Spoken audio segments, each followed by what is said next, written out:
faced Liverpool 11 times in his managerial career, but his only win come in the first of those meetings when Sevilla won 3-1 in the 2016 Europa League final in Basel. Arne Slot has slipped into Jurgen Klopp's seat like an otter into a water slide. It's not been perfect, but it's been pretty close.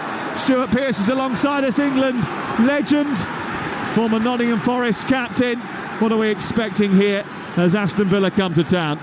Well, I'm expecting a decent counter-attack from Villa if they want to get something out the game. How much confidence is oozing through the Villa lineup, I'm not sure, but I'm expecting a Liverpool victory tonight, and that will be a sizable difference in the title race if they do win. Yep, they can go 5 points clear tonight, Liverpool. Talksport is the place to be this Saturday night. The chilly air, biting cold at the top of the gantry. We're high up in the main stand, overlooking this beautiful, immaculate green playing surface. Liverpool attacking the Kop in the first half. They've been turned round by Aston Villa, all in red. And Aston Villa in bright white, brilliant white tonight, shooting from right to left. I'll run through the two teams in just a second, but they start trying to get the ball out of their own penalty area by shuffling it out towards the right-hand side. Doesn't reach Bailey and is cleared up towards the halfway line. It's almost a 4-4-2 tonight from Aston Villa, with Morgan Rogers joining Ollie Watkins in attack. Van Dijk has it on the halfway line, slips it square. Konate picks it up now for Liverpool, with Queven Kelleher in goal, a back four of Alexander-Arnold, Konate, Van Dijk and Robertson. McAllister and Gravenberch in midfield, with Jones just behind the leading front man of Darwin Nunez, who's just been wrestled to the floor by Diego Carlos. The two flankers, Salah and Diaz. Nothing given by the referee, who tonight is David Coote, and it's his first refereeing assignment actually since being convinced to give a penalty for West Ham in the dying moments of their game with Manchester United by the VAR Michael Oliver a few weeks ago. Aston Villa with Martinez in goal, Konza, Torres, Carlos and Digne the back four, Tielemans and Onana, Ramsey just behind them. Bailey will probably peel out to the right-hand side, with Rodgers just playing in the number 10 position. And we will follow it here on Talksport as Ramsey chases Alexander-Arnold back to the 18-yard box, and then he shifts it on just left of the 18-yard area towards Konate, whose long ball straight down the middle, direct ball looking for Darwin Nunez, who's just a little bit heavy, runs off the greasy turf and into the arms of the light blue-clad Emi Martinez, who for the second successive year has won the Lev Yashin Trophy as the best goalkeeper in the world. That was an award actually that Stuart Pearce qualified for when he was playing Sunday football many years ago in the West London League.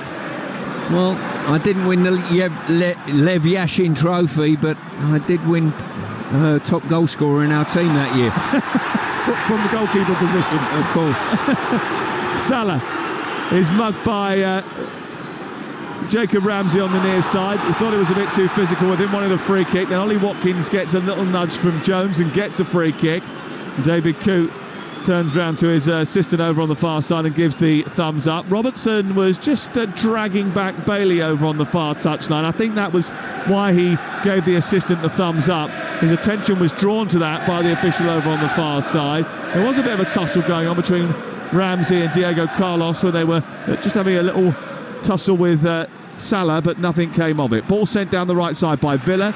Robertson, whose position hasn't been secure in the left side of the defence, nudges it out of play, and it goes out for a throw-in to Aston Villa, level with the edge of the Liverpool penalty area, attacking the goal to our left. You made a really good point there about Robertson's place not being secure. Early season, Slot was making a lot of substitutions sort of mid-second half, wasn't he, and changing left backs, and I think it was his way of trying not to disrupt it too much, but to have a good look at the players in their varying positions. Tsimikas played on the left-hand side of the defence on Tuesday night. Arne Slot's taken his seat in the dugout down in front of us.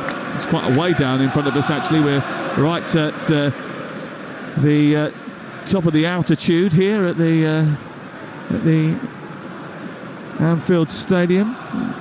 The top of the altitude that you need without the oxygen tanks, I think. It's quite high. Ball is loose in midfield, where it's collected by Tielemans, who shuffles it back to Pau Torres, who made a mistake actually in the game against Tottenham the other week. Gave a really slack pass away, which Tottenham capitalised on. He sends it to Ezri Konsa, then Rodgers, who's in the under-21 squad. Not that Unai Emery's happy about that. Pokes the ball forward. He gets dispossessed by Gravenberch, and then it's picked up by Dynamite Diaz, who goes off down the left-hand side. He is tracked and watched by Onana, who used to play just across Stanley Park at Everton. He gives the ball in field. Rodgers is dispossessed by Van Dijk, and Liverpool have got it back again. Liverpool have won the last 3. Villa have lost the last 3. It's a run that Liverpool want to continue. It's a run that Villa don't.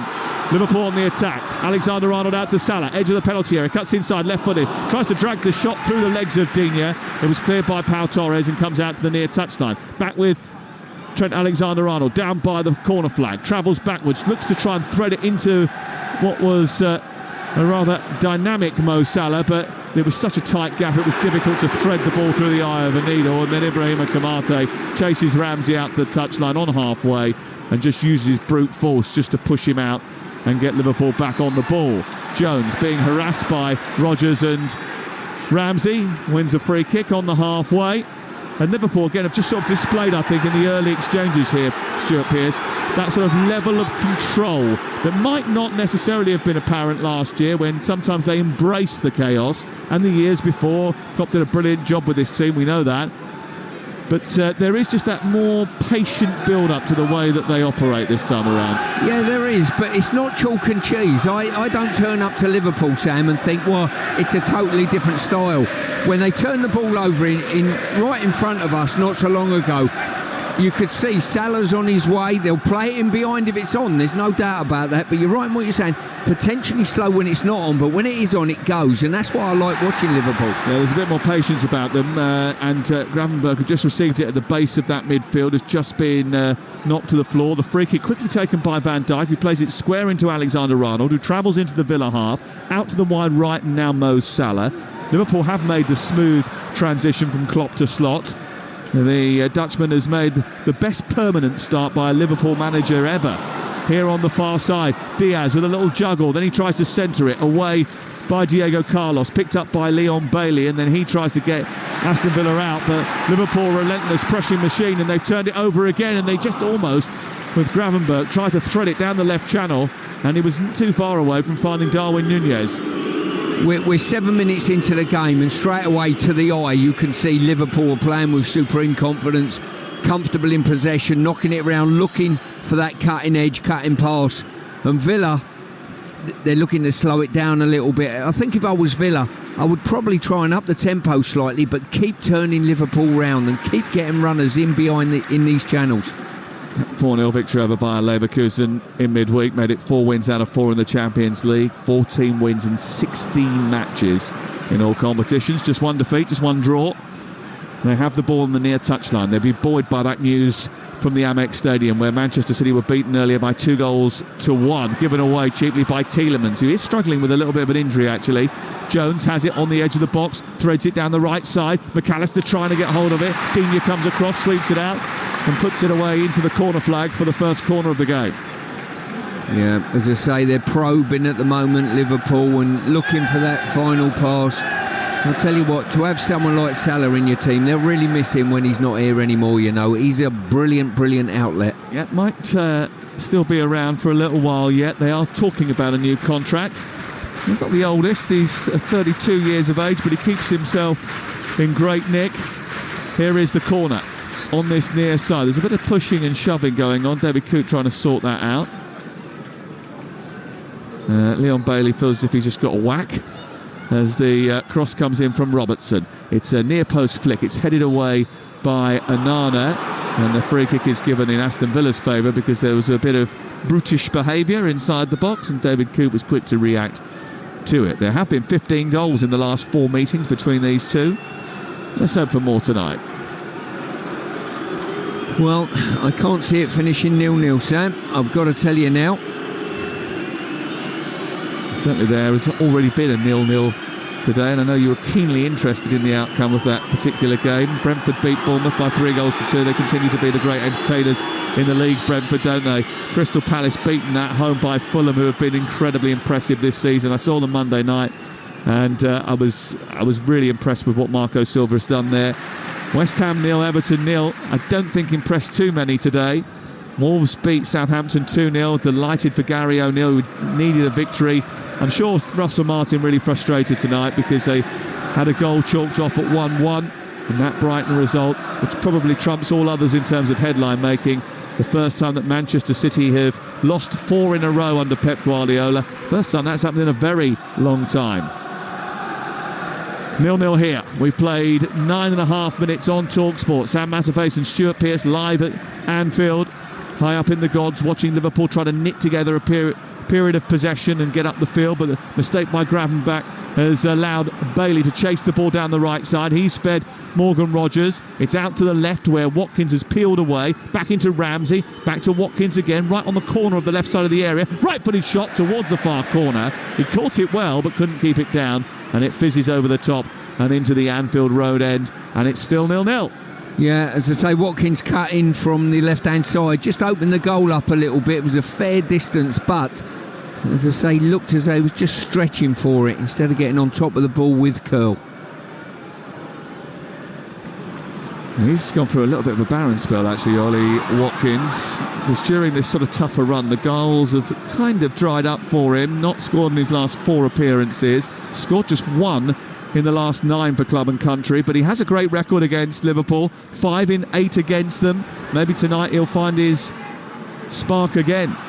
Here is Ramsey down the near touchline, chasing, putting Alexander-Arnold on the back foot, then opening up the space, and what a challenge that was. Gravenberch came from nowhere and rescued the situation just as Ramsey was about to pull the trigger. Tell you what, Ramsey's done brilliantly there opening the goal, and I wonder whether he just delayed that extra second. What do you think? Yeah, he just gave himself a little bit too much time. Thought he had too much time, and then Gravenberch just appeared from the blind side. Yeah, it was a wonderful challenge, I've got to say. The goal opened up brilliantly for him. He took 2 Liverpool defenders out with his shimmy. It's brilliant when you see the replay of that. He's sort of almost on his own, takes on Alexander-Arnold, comes inside, sells him the wrong way, and then as he goes to pull the trigger, from outside of the picture frame, in comes Ryan Gravenberch and just stops everything from going forward for Jacob Ramsey. Excellent defending by him, and he really has played a part in this new Liverpool, adjusting to a new position. Liverpool 0, Aston Villa 0. Liverpool have lost the ball in midfield, but Curtis Jones has helped them win it back. He's in the full England squad again. Curtis Jones recently became a father, in fact left the last international camp to go and attend the birth of his first child. And Arne Slot was talking this week about him maybe benefiting from that. As he said, he was a little bit calmer now than maybe he'd been in the past. He's certainly been a real asset for Liverpool this campaign. He scored a terrific winner against Chelsea. He was the man of the match by a country mile in that game. Here is McAllister, just left of the centre circle. Gravenberch, McAllister, quick ball, but not to anyone in red. It's away by Diego Carlos, but he can't find a white shirt. And Liverpool have it once more, just 10 yards short of the halfway line, in open territory in their own half of the field. McAllister out wide to Luis Diaz, who's got a hat-trick playing through the middle in midweek. Across to Konate, and then on to Alexander-Arnold, and then it's helped further wide. Now Mo Salah has it, clipping the ball down the right channel, chasing after it was Diaz. It was headed away by Pau Torres into Nunez, and Nunez just sort of hit his shin and went behind and out for a goal kick away to our right-hand side. I'll tell you what Salah does brilliantly. We're right behind him here. He's received the ball in wide areas. He's chipped one. It's almost at a direct 45-degree angle ball into the box for a centre forward. Once with the outside of his foot, which was brilliant. The second one, probably not inch perfect, but as a defender, you've got to deal with that. Playing out from the back, Aston Villa towards the left side. Pau Torres to Digne. Digne on to Jacob Ramsey. Does brilliantly to get away from Gravenberch first, and then Jones, and then he changes the side of the attack, and coming forward down that right hand side, Ezri Konsa bounced towards the edge of the box. He's travelled a really long way. He should have released it, didn't, and then had his pocket picked by Robertson, and now it's 4-on-5, and Liverpool coming forward with red shirts now joining to make it 5-on-5, and Darwin Nunez is moving infield, cracks a shot right edge of the penalty area and cannons off the defender, and it will go all the way back. And now a chance maybe for Bailey to run down that right touchline and get Aston Villa up the pitch again. Yeah, he's one, Bailey, that when he first come to this country, I think he had a real slow start to his career, but certainly improved back end of last season for sure. Well, he's so quick that he looks like an Aston Martin rather than an Aston Villain. If I didn't know better, I'd teed you up there, hadn't I? You hadn't actually, had you? Here's Ramsey into Anana, up to Morgan Rogers.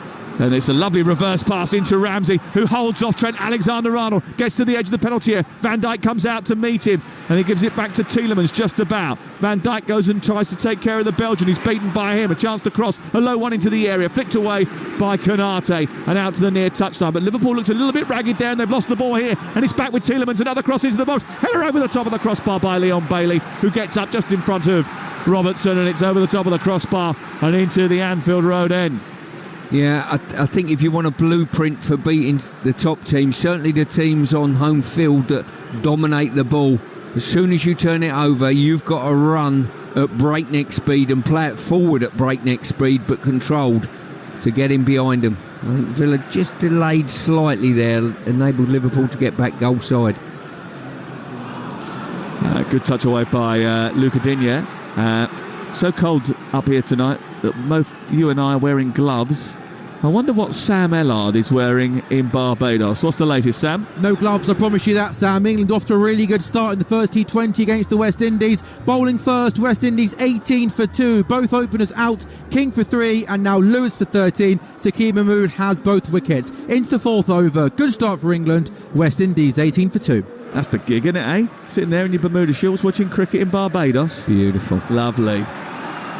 We wouldn't rather be anywhere else than here. No chance. Absolutely. We're hardly perennials, my friend. Absolutely. Here is Robertson down the left-hand side, trying to get on the outside of Konsa, who comes across, meets him.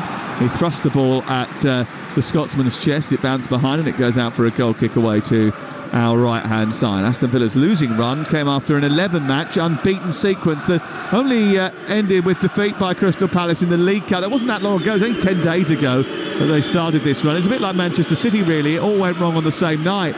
They rested and rotated a few first-teamers for that fixture, but then they were all back for the Spurs game, who actually just got away from them in the second half. I think they were the better team over the course of the 90, definitely Spurs, but it hasn't been like it's 3 or 4 weeks of bad performances for Aston Villa. It's been 10 days. It's amazing what the Carabao Cup, League Cup does. You know, if you rotate, all of a sudden things are ticking along well. You rotate slightly, you get a bad result, and all of a sudden a couple come on the back of that. Happened to Manchester City as well. Indeed. Here is Alexander-Arnold down the right, looking for the movement of Jones. Jones just about kept it in, but couldn't find a red shirt as he slid across the floor and hooked the ball back from the byline. Jacob Ramsey's in the left fullback position for Villa, trying to escape here, can't do so. Pinned in by Alexander-Arnold, who pushes it out and away for a goal kick away to our right-hand side. Yeah, good press by Liverpool there. Press Villa right back into one of their own corner flags, but once they got someone in there facing the own corner flag, Trent's got to make sure that he doesn't get a touch on the ball and just leaves the player on the ball if he has to. Only Tottenham and Arsenal have beaten Aston Villa in the Premier League this season. Diego Carlos floating the ball forward, looking for Watkins, but Alexander-Arnold was alert to the danger, and then he's nudged the ball forward into Salah, who's surrounded by 2 centre-halves and a midfielder. They get out of that, Aston Villa, and can bring the ball forward quickly here. They've got space on the left for Ollie Watkins. It's taken a bit of time for the ball to be laid off by Ramsey. He's got Luca Digne joining on the left as well, Ollie Watkins. The tempo's just not fast enough. They had numbers over there. The ball comes out to Digne. His cross into the box steered away by Van Dijk, and he might get a second bite of the cherry. Picks it up left side of the area, sends it square. Tielemans opens up his body. He's being trapped by Salah. Tries to play a reverse ball. It's half cleared by Konate. Wasn't the best clearance, and it goes out for a corner in front of the Villa fans away to our left. Did they miss an opportunity there? Yeah, and the main protagonist in that was Ollie Watkins. He's picked the ball up He's got one-on-one with Konate. For me, I think he's got a drive at Konate and said, right, what are you going to do now? I'm going to come and take you on. I'm the centre forward. I've got good pace. And wait for a teammate to come up alongside you as well. Still 0-0. You're listening to Talk Sport on this Saturday evening with Sky Sports. Don't forget you can stream the best and biggest Premier League games available now. No contract on now, like Nottingham Forest versus Chelsea and Newcastle and Chelsea versus Arsenal live tomorrow. Search now Sports. I can see a counter-attack. I'm just going to give you a shout. Here come Liverpool. Here we go. Over the top of the halfway line after they don't deal with the corner very well. Leon Bailey brings down Salah. Ball falls to Nunez. He goes round the goalkeeper and rams it into the top of the net. It was Aston Villa's corner 6 seconds ago. They raced clear. Salah went through the middle. Leon Bailey tried to drag him back. The ball spilled to Nunez, who rounded the goalkeeper and rammed it into the roof of the net, and Liverpool are in the lead. Before they took that corner, I'm trying to attract your attention to say there's a counter-attack on here, and lo and behold, level with us is the last man, Digne. Literally 25 yards from the Liverpool goal. Any turnover and first contact by Liverpool, the way they counter-attack, you're not catching them. And, well, Villa, suicidal for me, the way they've pushed all their players on. As I say, last man there, Digne. 20 odd yards from goal. Liverpool first contact. You've got 8 acres. Play it anywhere you want. And there it is. A potential sending off, maybe. Nunez has taken it out of his hands though and finished brilliantly. I tell you what, Darwin Nunez putting that ball in the net has stopped Leon Bailey from being sent off. I think that's the denial of a goal scoring opportunity. 100%. It was basically 3-on-1 in Should he Liverpool's be sent favour. off anyway? Well, this is the question. Is it double jeopardy? I don't know what the rules that they throw in. The referees give it no play on. He's overlooked the foul, which right and proper, to be fair. Well, he played the advantage. The problem is if you play the advantage, you can't then send that player off because you haven't stopped the game. If you're going to send him off, you have to stop the game immediately. I think the referee actually, bearing in mind the rules that have probably hamstring him there, has done the right thing by allowing the play to go on, because Liverpool have got a goal out of it. Oh, it's been a brilliant decision to play that on, but suicidal from Villa for me. The Liverpool lead, and here is McAllister into Nunez, back to McAllister again. Now they've got to come from behind Aston Villa in this game, which they've almost gifted the lead to Liverpool. We've only played 21 minutes, 1-0 the score. Out towards Ollie Watkins again, down on the left-hand side. Well, Watkins has gone down, thrown himself to the floor after colliding with Konate, and I think David Coote is going to book him for diving. Well, if he books him for diving, he should have booked Nunez earlier, who threw himself ridiculously early. But once again, the law comes, PSP here by the way, the law comes in early season, we're going to outlaw diving. All of a sudden we've decided to ignore it. No yellow card for Ollie Watkins.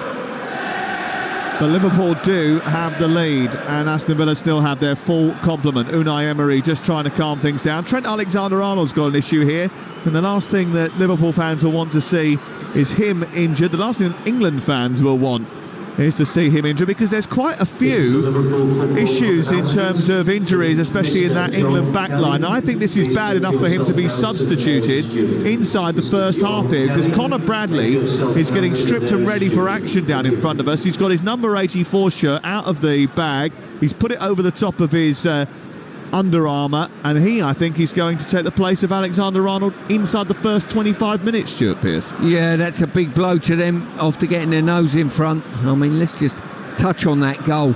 Suicide. Whenever you come to Liverpool, arguably one of the quickest to go from back to front in the league, certainly with Salah in their ranks, you cannot overexpose yourself in pushing players on and leave that much space. Who would have designed that? Because they do have a set-piece coach at Aston Villa, Austin McPhee, who's responsible for the way they set up at set pieces, and it was initially a real success for them. It definitely was, and you're looking to get a goal, and you outline the fact that you're coming to Liverpool and we've got an opportunity to score a goal on a counter-attack. I get all that, but all you've got to say is, look, if one of their players gets first contact in the box on the break, you know full well Salah is going at breakneck speed in behind your back line, and if there is no back line, you're going to have a problem.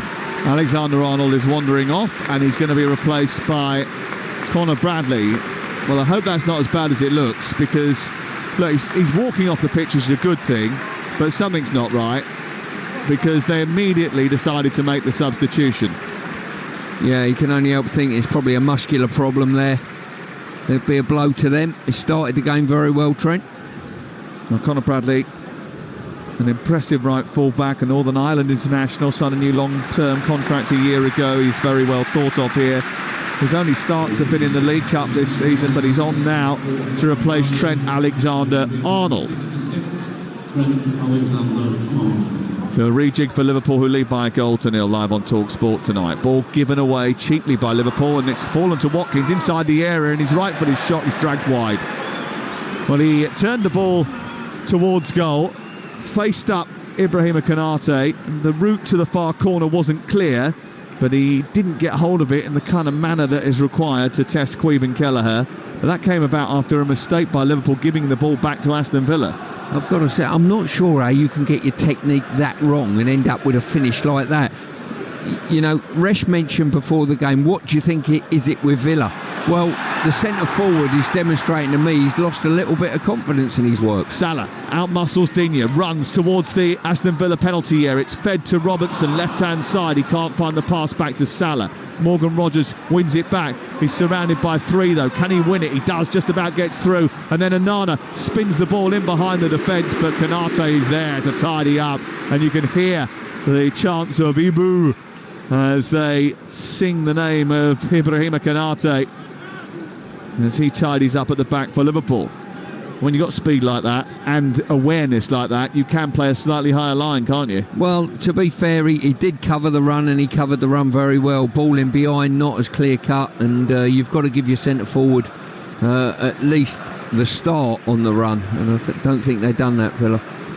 McAllister on halfway, nudging it on to Diaz. Diaz running at Konza. Konza just lost him for a little bit there, and then Diaz was able to swing it to the other side and switch it out to Salah. It goes towards Nunez far post, but the ball was always a little bit too high, and Nunez flinging himself in the air maybe looked a little bit more dramatic than it actually was. It was about a foot over his head, really. Yeah, it was. He's overcooked it, but my goodness, what a pick out that was at the far post. Absolutely brilliant.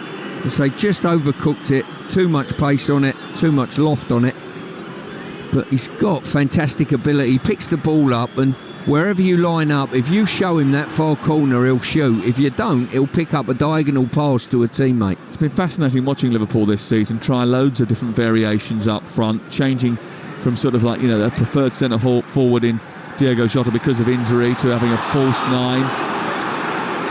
On one occasion he played two false nine. Darwin Nunez is his only fit genuine number 9 at this moment, because Jota is out with an impact injury to his upper body. He's got a rib problem that he sustained against Chelsea. But that doesn't mean that Nunez has started every game up until this point. Diaz has got 9 goals already this season. Italy, it took him until mid-February to get last season. Salah's got a lot of goals already this campaign, 9 as well. Nunez has now got 3. His goals have been sprinkled rather than showered so far this season. But he has one tonight, and Liverpool lead by 1-0. I think that's been sort of testament to Arne Slot that actually they've dealt with the hurdles that have been put in front of them as well. Well, the fact of, as we mentioned earlier, they got 5 or 6 options in those front 3 positions, which is a wonderful position to be in for any football club. I think he keeps them honest by being so direct and clear, and he's not afraid to take players off if there is an issue. He is a big personality. He commands the room when you speak to him, and he laid the law down right from the beginning. We mentioned the substitutions that he made early in his tenure, which just sent a message that he was the man in charge. If you weren't up to it, you weren't playing at his level, he would change you. And that's, I suppose, increased competition in the squad. And it means that those options that they have got along the front line are always fresh and ready to go when they do get the chance. Yeah. And going back to Nunez's finish, he's probably, you can criticise him for missing chances like that. That was a tough finish for him, you know. Here is Nunez playing the ball back to Salah. Salah trying to fire it forward. It hit Tielemans and was cleared away. It's a poor ball away by Morgan Rogers, and it's mopped up by Gravenberch inside the Aston Villa half, 10 yards from the edge of the penalty area. Salah spots Diaz, he miscontrolled it, went through his legs, and Bailey picks it up and tries to run it out of town.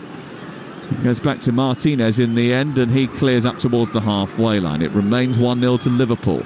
Here is Morgan Rogers taking on Ibrahima Konate. Good luck with that. Konate runs across him, gets his body between ball and man, and waits for the contact to come to win the free kick. I'll tell you what, showed great strength there, really, awareness, strength, you name it, everything you want from a defender. Composure. Well, you're listening to Liverpool 1, Aston Villa 0 on Talksport with Enterprise Rent-A-Car. Enterprise has 450 branches and all the vehicles that your business needs. You do get the sense, though, that there will be a little bit of trouble for the Liverpool backline at some point tonight. They've had patches in games where they've just switched off at the wrong time. I watched them down at Selhurst Park on Talksport earlier in the season, where they dominated the game for 70 minutes. Palace were barely in it, and then the last 20 minutes, because they didn't finish Palace off, they could have ended up conceding an equaliser in that game. Yeah, I think you can go through a lot of their results this year and probably call on elements of games where they had to suffer, let's say. But Anfield remains an impenetrable fortress. They've won the last 6 games here. The blip against Forest almost forgotten, except maybe by Stewart. And worth noting that they've not lost 2 home games in the Premier League for 4 years. Ball on halfway, and it's with Tielemans back to Pau Torres. At walking pace now, Aston Villa have the ball inside their own half. Diego Carlos out to the right, and Konza, who tries to chip it over the top for Bailey to run in behind. He gets there ahead of Robertson and Van Dijk, and then plays a sensible ball into Rogers, who was being tracked well by Gravenberch. It repelled out to Bailey, who played it against the Dutchman, and it goes behind and away for a corner kick. Straight after we're finished here, the Sports Bar Weekender takes over and takes your calls. 03717 223344. Adam Catterall and Jermaine Pennant available. Now, they've just conceded a goal because they had every player squeezed up within 25 yards of Liverpool's goal, and they've done exactly the same again. So the counter-attack is on, is what you're telling me. If Liverpool get first contact on the header and then get the second contact to break, you've got a problem. Look at Salah's position. He's on the penalty spot. We're thinking, I'll defend, but I'll tell you what, if we turn it over, I'm off. And the ball comes out. Here we go. And it does again. Oh, but it's one Here we back. go. And Salah has picked it up now, just short of the centre circle. And he's released Nunez, and Diaz is with him again. And Nunez is running through on the goalkeeper, and he fires over the top. Well, Aston Villa have surely got to learn their lesson, because that's the second time they've had a corner, and the second time that Nunez has been in front of goal with the net begging at his mercy. Well, I didn't see that coming, Sam. I really didn't. I tell you what, can you cover for me for 5 minutes? I'm that frustrated. I'm going down to see Austin and say, are you not seeing the same game I'm seeing? Wow, this is unbelievable.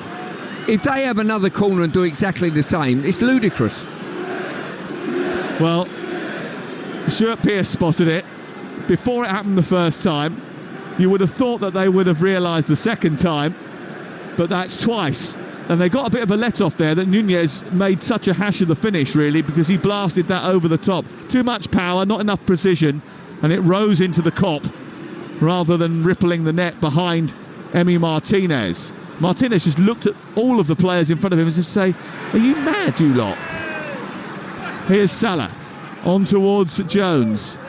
Jones tussling now with Tielemans, and then winning it back when he thought he'd lost it. And Liverpool back in control. I'll tell you what, I know Slot's team talk at half-time, it's going to go, when we go out there second half, give them a corner. It's our best chance of scoring. Currently Liverpool 1, Aston Villa 0. The latest odds available via Betfair, the official betting partner of Talksport's Premier League coverage. Right now you can get Liverpool 11-2-1 to win the game, 14-1 for Villa. The draw 5-1. That's all thanks to Betfair, who are paying out winning bets at 90 minutes with 90-minute guarantee. Terms and conditions apply. 18+. BeGambleAware.org. Here's Salah, right edge of the penalty area, flicking the ball in towards the near post, where he thought that McAllister had just strayed. But it was, again, just a little bit too heavy from the Egyptian, and Emi Martinez comes out and gobbles it up. What's happening in Barbados? Sam Ellard. Well, scorching heat in Barbados all day. So, yep, you've guessed it. It's now raining. Into the 5th over, and we're off for rain. Can you believe it? West Indies 33 for 3. King, Lewis, Hetmeyer all gone cheaply. Sakeem Mahmood has all 3 wickets. Hopefully it's just a shower and the cricket resumes shortly. When they do, West Indies will be 33 for 3. Yeah, well, in Barbados and the Caribbean area, when you have a shower, it doesn't last too long. It dries off very quickly, and when play does resume, you'll be able to hear it live on Talksport 2. A yellow card has come out for Morgan Rogers for what can only be described as a rather ridiculous challenge on Virgil van Dijk. He was late and he went right through the side of Virgil van Dijk, and it's going to be a yellow card for the England under-21 international. Liverpool lead by a goal to nil. Here is Connor Bradley. Came on as a first half substitute for Trent Alexander-Arnold. The ball has been bounced back to Diego Carlos, and now Onana looking to try and get it forward. He goes backwards rather than forwards. Carlos has got it again, and now Pau Torres has it. This is Talk Sport. Still City Derby tomorrow, by the way. 12:30 Talk Sport 2. What a game that is going to be. The Sunday session will have a reporter there, and all the other big games tomorrow as we go round the grounds from 1:30 live from Stamford Bridge tomorrow. Crookie, I and Henry Winter will be at Stamford Bridge. Perry Groves, where's he going tomorrow? Perry Groves, I think he's going to Tottenham. No, he's not going to Tottenham. Surely he can't be. Can't be sending him to Tottenham. Here is Jacob Ramsey, edge of the penalty area, trying to get on the end of a ball that's played forward, cut out by Connor Bradley and cleared up to halfway. Where's he going? Nottingham Forest? Yeah, I think so. Oh, that's a good gig for him. Nottingham Forest Newcastle, it's the Stuart Pearce derby. Here is Jacob Ramsey on the near side. It's taken in by Digne. Lovely floated cross into the 6-yard box. It just faded nicely as it went into the box, but Bailey and Rogers couldn't reach it, and it floats behind and away for a goal kick. I'll tell you what, there's a theme of this half at the moment, and for me that theme is Liverpool winning all the 50-50s. They're muscling players out to get the ball.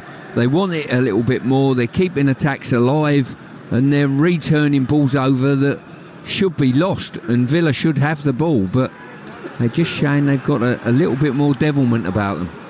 And you have to have devilment when you come here. Here is Rogers down the right hand side. He's capable of a bit of that. Here we go, Liverpool to score. Well, put a bet on now.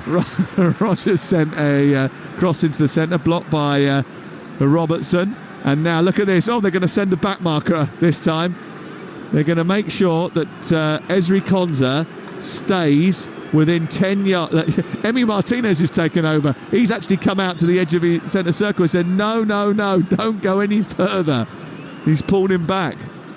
It's feast to famine now. They've got 4 players outside the box just to make sure. You've got to have a deep lying last man. That's the bottom line. That's how you stop the counter-attack.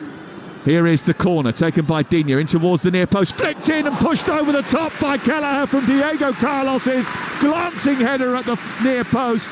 A brilliant swirling delivery, and it went towards the goalkeeper who flapped it over the top. I've got to say, obviously Alisson's one of the top goalkeepers in the world, but this fella's done well, hasn't he, since he's come in? Goes under the radar a little bit, but he's been pretty solid. Very good. I think it was Onana who got the final touch. There's Carlos with another one. Cleared off the line by Kelleher. A brilliant save. It comes back towards Watkins, and it's smuggled out by the Liverpool defence. Back in by Tielemans towards the far edge of the 6-yard box, and it's into the side netting from Digne. The goalkeeper was beaten on that occasion. All ends up with a swirling delivery from this right-hand side, and that's 3 great chances for Aston Villa to equalise in the blink of an eye. Well, you're right in what you say there. The goalie's pulled off 2 magnificent saves. The second one, absolutely point blank, got his hands to it, and then the life of a goalie, he come out flapping for one, missed it totally, and Digne put it in the side netting. What a chance that was for Aston Villa to get back on the score sheet and on level terms. And Caoimhin Kelleher with 2 brilliant saves from 2 headers from a corner. The first one, which Carlos and Onana went up together, and Onana got the final touch. The second one, Carlos very much got enough on the ball that sent it down low to the goalkeeper's midriff. And I don't think he knew too much about it, but he was in the right position and he got down low and it hit him on the chest and came back out. They recycled the ball, by which time he was up and on his feet but completely had lost his coordinates. It went over his head and Digne sneaking in at the far post as the ball was reversed, put it into the side netting.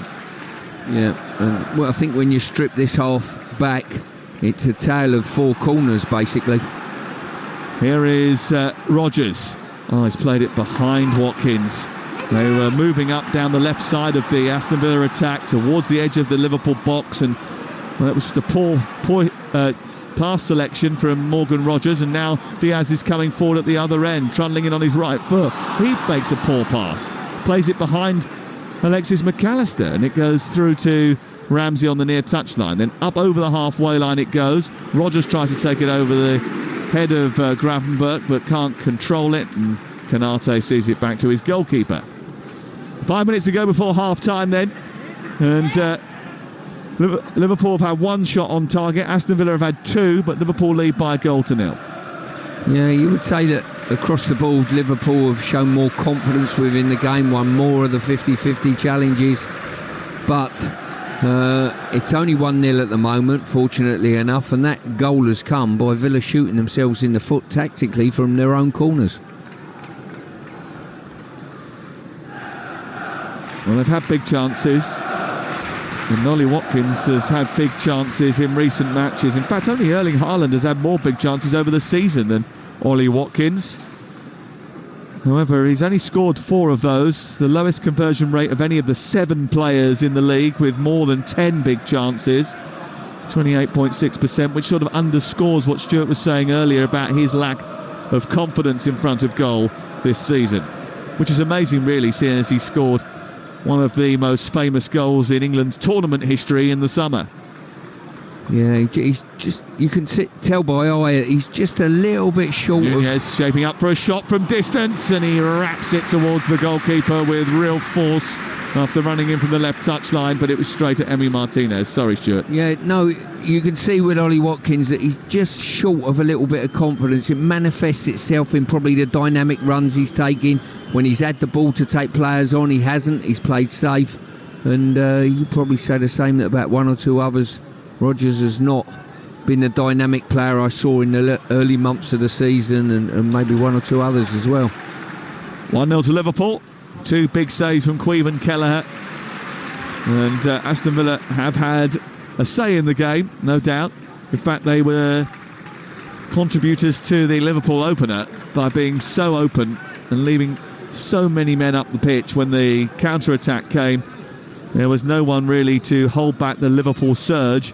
And even when Leon Bailey tugged back Mo Salah, the ball had spilt by then to Darwin Núñez, who could round the goalkeeper and ram it into the roof of the net. And that's where we are as we approach half-time on Talksport tonight. A little bit of a different kick-off time for us, 8 o'clock on a Saturday night. Not our usual kick-off time, but when teams that are away in the Champions League play on a Wednesday night, they move things around a little bit. And 8 o'clock was given as Liverpool's opportunity to just rest a few extra weary limbs. Here's Diaz clipping it forward down the right-hand side. Salah brings it down into the box, right corner of the area, and then just sort of bounced off Jacob Ramsey and miscontrolled it, and it goes out for a corner. Yeah, Salah there just lost the ball slightly, and Ramsey should have dealt with it in the box. His first touch, trying to take it away from any potential threat behind him, took it straight out of play. Liverpool-Leverkusen was Tuesday night, wasn't it? So why did they change it to 8 o'clock tonight then? Usually that deal is Wednesday nights they change it to 8 o'clock if they're picked for 12:30. Interesting. And they were at home. Here is the corner from Robertson on the near side.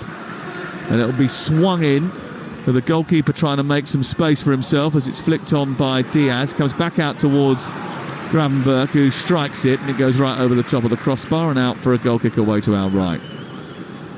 Yeah, he was Gravenberch was lining up for that one with his foot behind the back of his neck, actually. You know, he's like Desperate Dan. Did he have a cow pie, though? That's the big question.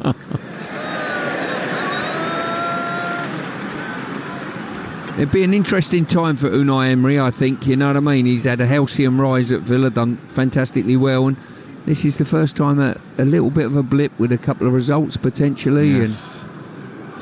And Izzy has pointed out it was Aston Villa are playing away from home in the Champions League on Wednesday.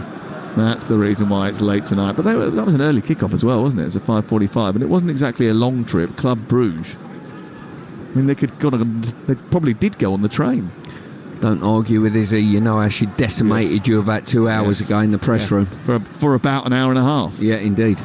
Here is Robertson down the left-hand side into the box, trying to get it clear. Was Ramsey. Tielemans eventually helped it away. Goes back out to the far side and collected by Darwin Nunez. And then it's picked up by Virgil van Dijk. Into Gravenberch. Gravenberch forward. Back to Gravenberch once again. There's a bit of space on this near touchline for Mo Salah. And then he tries to take on Luca Digne, the former Everton left full-back. He goes on the outside, then on the inside, then tries to weave his way past him. Digne holds him up momentarily, but Salah's got it back again. And then, oh dear, Jacob Ramsey's just kicked out to try and win the ball, and ping, the hamstring has gone. Immediately the hand went up, and they're going to have to make a change as well. Yeah, not good. As he was in his own box there, Salah was in full flight, and he's just tried to flick out of the ball, and that was his lot. I just wonder whether or not it'll be John McGinn that they turn to, because he is a regular, the captain, left out tonight, maybe because of the workload, I think, that he's been under. But the change which is going to come in stoppage time, of which there will be 3 minutes, is going to come immediately. And yeah, it's John McGinn who's getting stripped and ready for action, Stuart. Are you surprised to see him out tonight? I am, yeah. I think he's been off form. I talked to Gary Thompson earlier downstairs. Oh, yeah. Just spoke with him. He obviously covers Villa week in, week out, and he said to me, yeah, he's just been suffering a bit of form at the moment, you know. So, but to be fair, it's games like this and characters like him that might give Villa a lift. This might play into their hands slightly. Well, it's only 1-0, isn't it? And while it's always 1-0, there is a opportunity for Aston Villa to get back into the game. Unai Emery just having a word with his bench and making a decision that McGinn is now going to come on. Immediately the armband is transferred to his left bicep, and McGinn will be the captain for the remainder of the match. Off comes Jacob Ramsey, who looks very uncomfortable as he hobbles off, and I hope that's not a bad hamstring.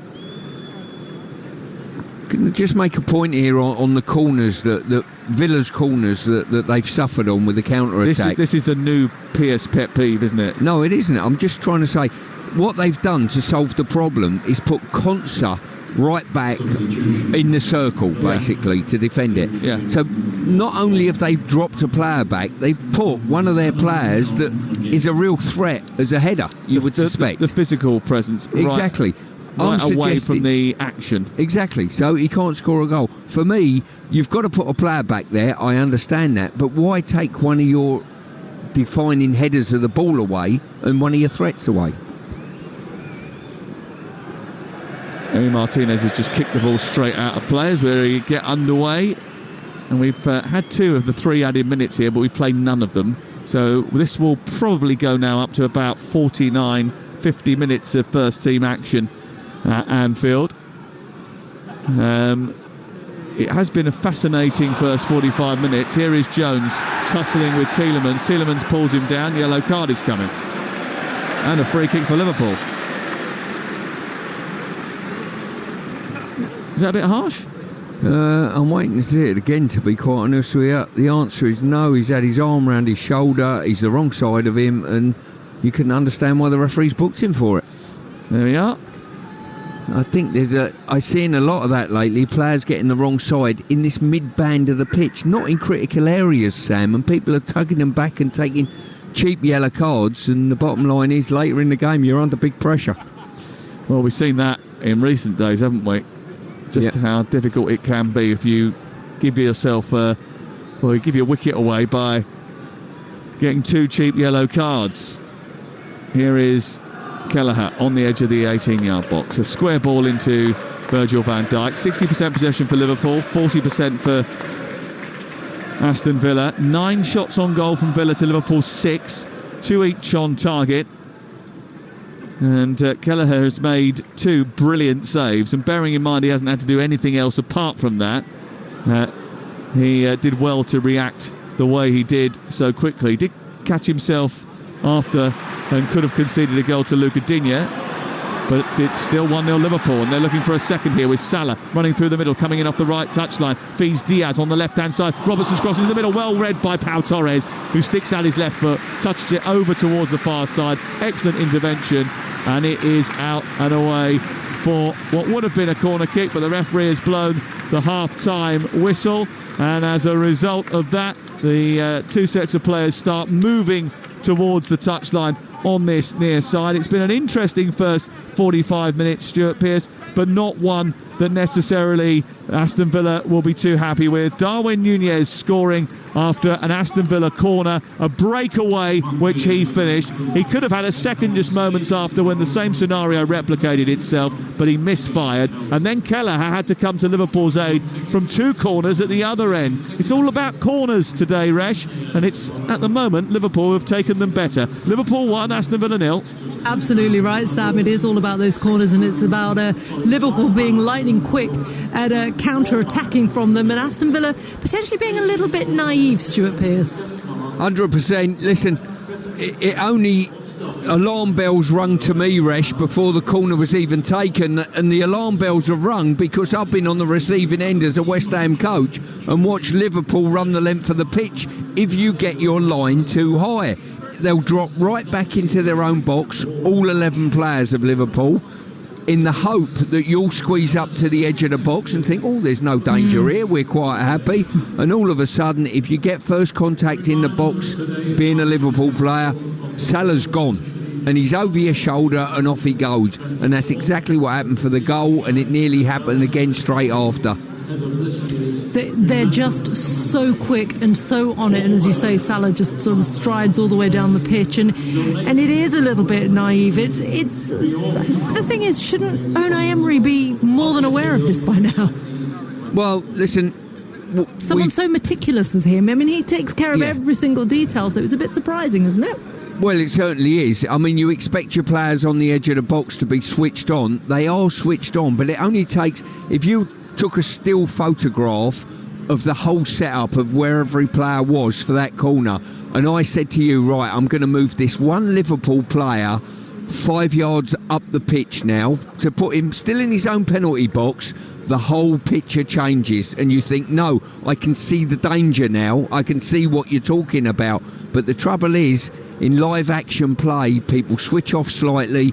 Liverpool know full well that Salah's going to be running in behind that last man at the drop of a hat, and all they've got to do is find space. Yeah, absolutely. Look, both teams have had 1 sub each. Trent has gone off, but he walked off, as Sam said in commentary, so hopefully that's not too bad. Jacob Ramsey's potentially a more significant injury, but what happens with that is that John McGinn then comes in on the wing, and he's not necessarily your traditional winger in terms of how Aston Villa have done it really well with a bit more pace, with Bailey, with Jacob Ramsey. Do you think that changes the dynamics somewhat going into this second half?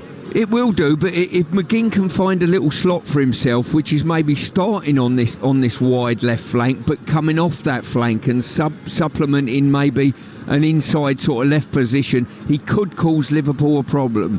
But I think what they've got to do, Aston Villa, they've got to start winning more 50-50s. They've got to start outworking Liverpool, and they've got to start playing that ball and running with real demeanour. If you want to know what I'm talking about and you're sitting down, all you do is show the Aston Villa players, watch Salah and the like run when they knew they had a chance of scoring a goal. We need to do that every time we turn the ball over. Should be Villa's mentality. Do you think it's showing a little bit, that lack of confidence? Yeah, 100%. I can see it in Ollie Watkins, I can see it in Rodgers, I can see it in a few of the players, and you see it in losing 50-50 challenges or losing possession when you shouldn't lose possession. That's all indicators that you're not on top of your game at present. Yeah, they've definitely been quite sloppy in possession, a little bit careless, haven't they, in their last few games. Stuart Pearce and Sam Matterface, thank you very much indeed. You're listening to Game Day exclusive on Talksport, our Premier League exclusive this evening. It's Liverpool 1, Aston Villa 0. That is the first half score. Second half's coming up next. Game day exclusive on Talksport with Sky Sports. Stream the biggest Premier League games. Available with no contract on now. 18 plus. Stream via internet. Terms apply. $1.29 at McDonald's gets you a mini Oreo McFlurry. $1.29 on a big night out gets you... Sorry, no trainers. McDonald's Saver Menu. Actually get your money's worth.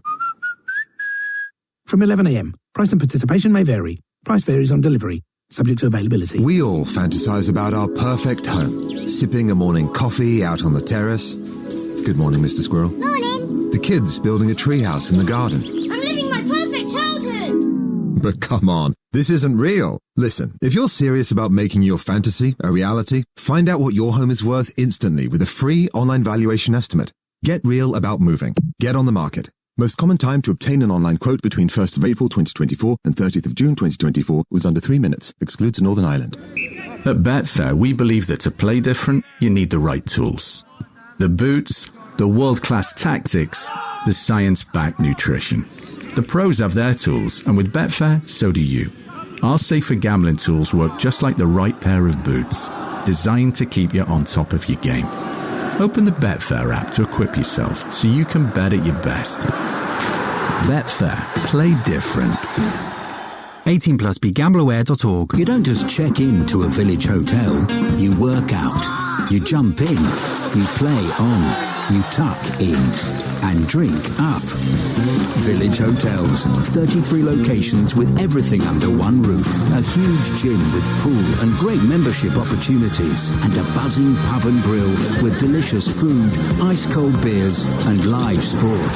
Check out villagehotels.com and work out, stay, meet and play. Screwfix Sprint delivers from store to door in 60 minutes or less. So, whatever the job, you can do it with less faffing and more fixing. Less driving, more drilling.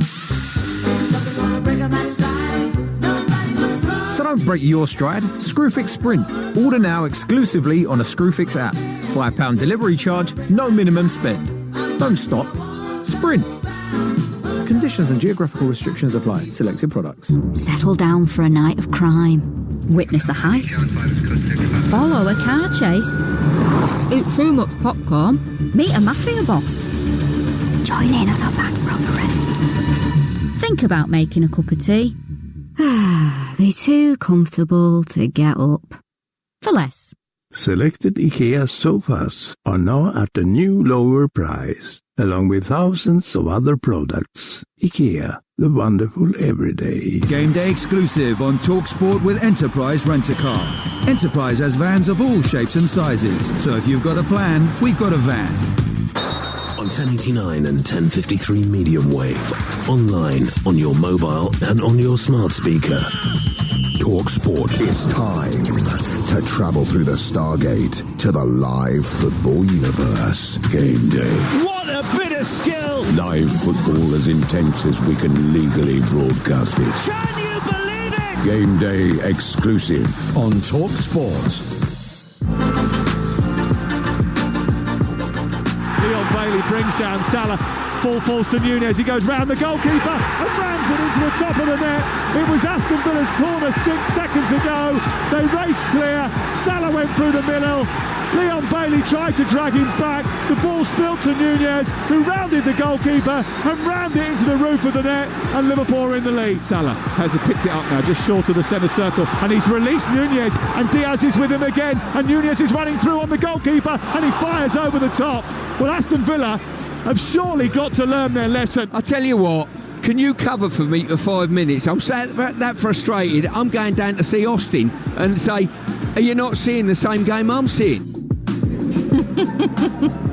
Stuart and Sam, what a combo, eh? And this is Game Day exclusive on Talksport. I'm Reshmin Chowdhury. The second half between Liverpool and Aston Villa is coming up shortly at half-time. It's Liverpool 1, Aston Villa 0.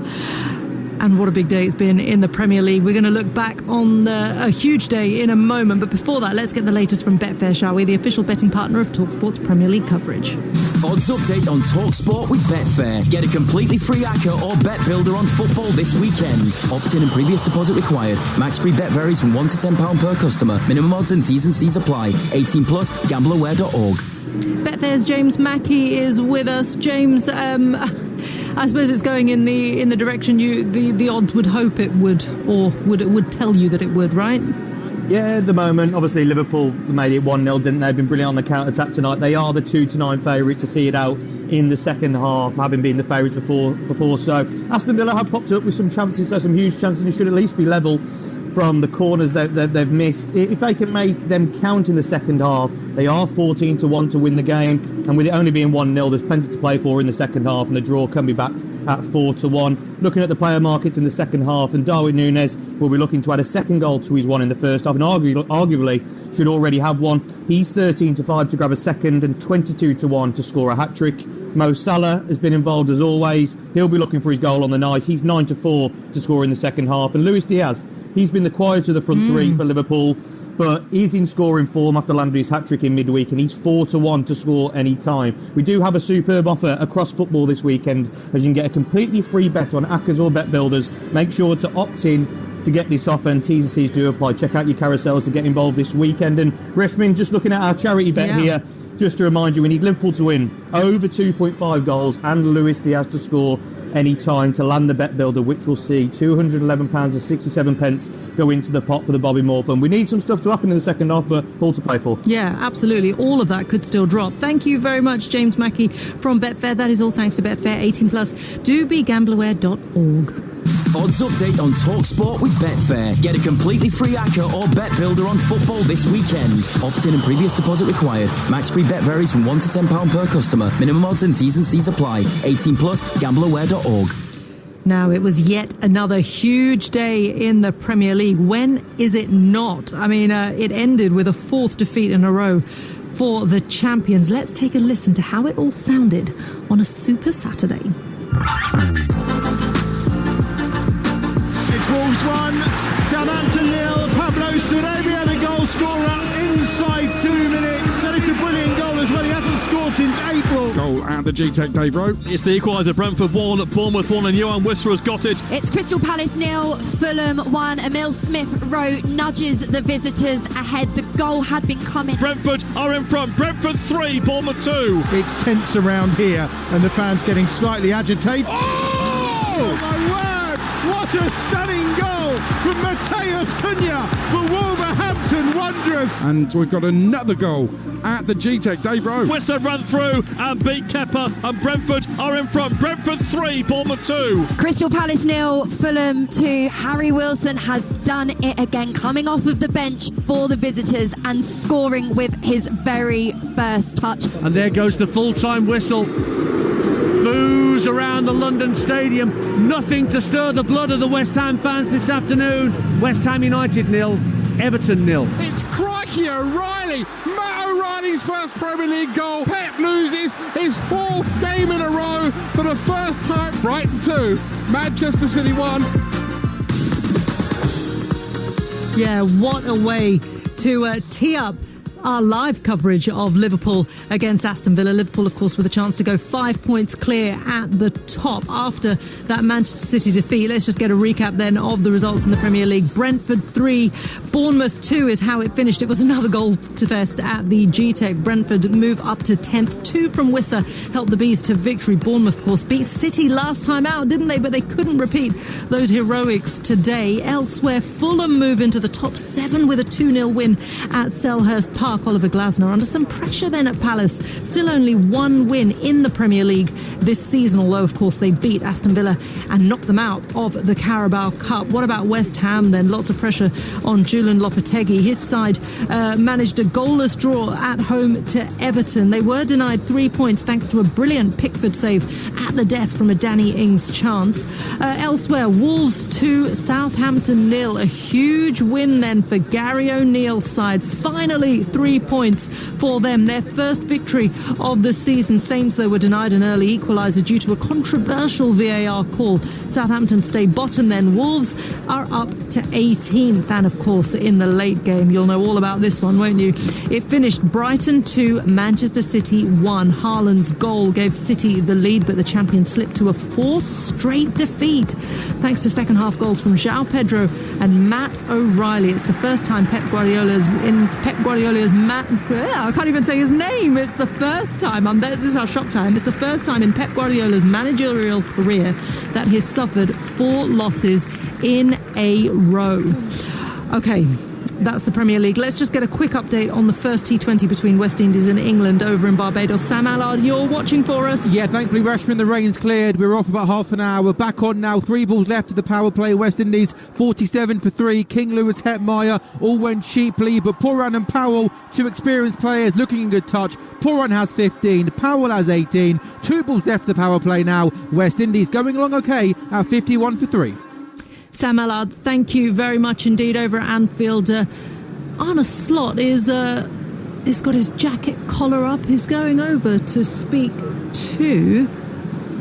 who's number 84? Conor Bradley, of course, who came on for Trent Alexander-Arnold. He's gone on to give some instructions to him, moving back now to the dugout. The players are on the pitch. The second half is going to kick off very, very shortly indeed. Arne Slot, obviously, are looking to maintain this 1-0 lead. Of course, it's Liverpool 1, Aston Villa 0. Second half is about to kick off. Let's hand you back to Stuart Pearce. But first, Sam Matterface. Yes, thank you, Rashmin. It's still 1-0 to Liverpool. And Aston Villa start us off with white shirts, white shorts and white socks. And they're attacking the goal away to our right. In this second half, Liverpool all in red, attacking the Anfield Road end, and Ollie Watkins immediately on the hunt in behind, and it's won by Rodgers, who's inside the box now, slips it past the goalkeeper and past the post. And there was a problem for Ibrahima Konate in a collision with Ollie Watkins as that ball went forward. It bounced to Morgan Rodgers on the inside left channel. He cut into the box.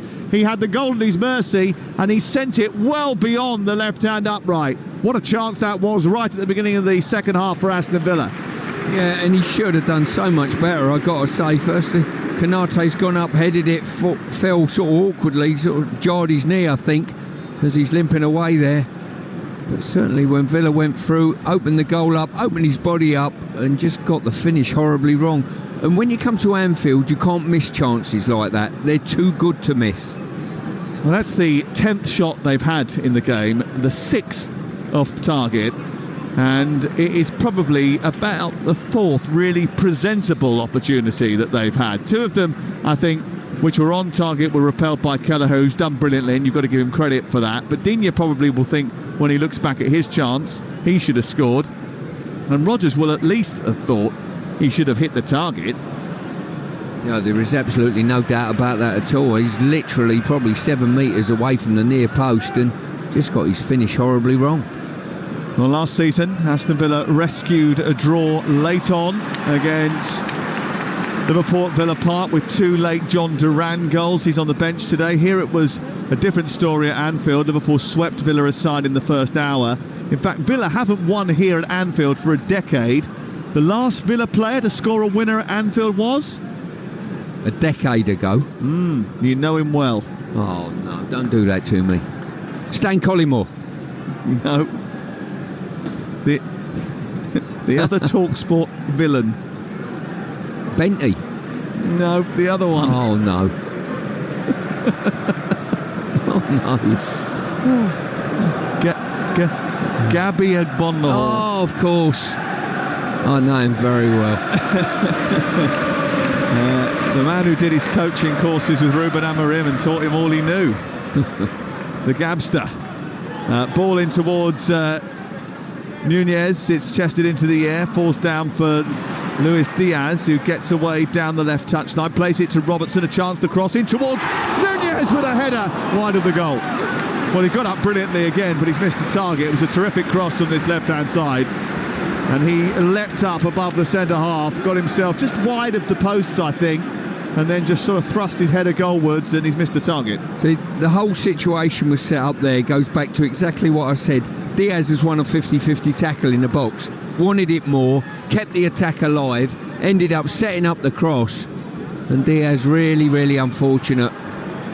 Probably got it too straight, too clinical, needed a glance off his head. Oh dear, playing out from the back, they've gifted the ball straight back to Liverpool on the edge of their own penalty area. The ball collected by Gravenberch and then swept to the other side of the pitch towards Bradley, away by Digne, and it's out over on the far side. The Gabster, by the way, born on the 13th of October, not a Friday, oddly, 1986. It was the day of a huge summit between President Reagan and Mikhail Gorbachev in Iceland, would you believe? Was it really? Yeah. The former soap star was #1 with Every Loser Wins. Were they discussing his birth? Was that on the topic? That was the impact that he's had on the world. Who sung Every Loser Wins? Which may or may not be apt for the day of Gabby's birth. Hang on, don't come with me on that. 1986. There you go. Have a think about that. Is that like someone like Kenny Loggins or someone like that? Someone. It's an Irish singer, isn't it? Soap star. Oh, is it? Ball forward by Tielemans on towards the Watkins. He doesn't quite get there. Across comes Jones. That's a great challenge by him. Nick Berry. Correct. Oh, I've got one right. You should get on a game show. Oh, I'd love to. Here's Robertson. Back to Van Dijk. I've heard Tipping Point tomorrow night at 7 o'clock's fantastic by all accounts. A great episode by all accounts. All right, okay. I might give that a watch. Yeah, you've got to be a smart cookie to do well in that. Yeah. Allegedly. I got knocked out second round. We'll see what happens tomorrow night, though. Yeah, you've got to give the machine a nudge, fella. All right, okay. 5 minutes into the second half. Liverpool have the ball on the halfway line. Liverpool 1, Aston Villa 0. You're listening to Talk Sport.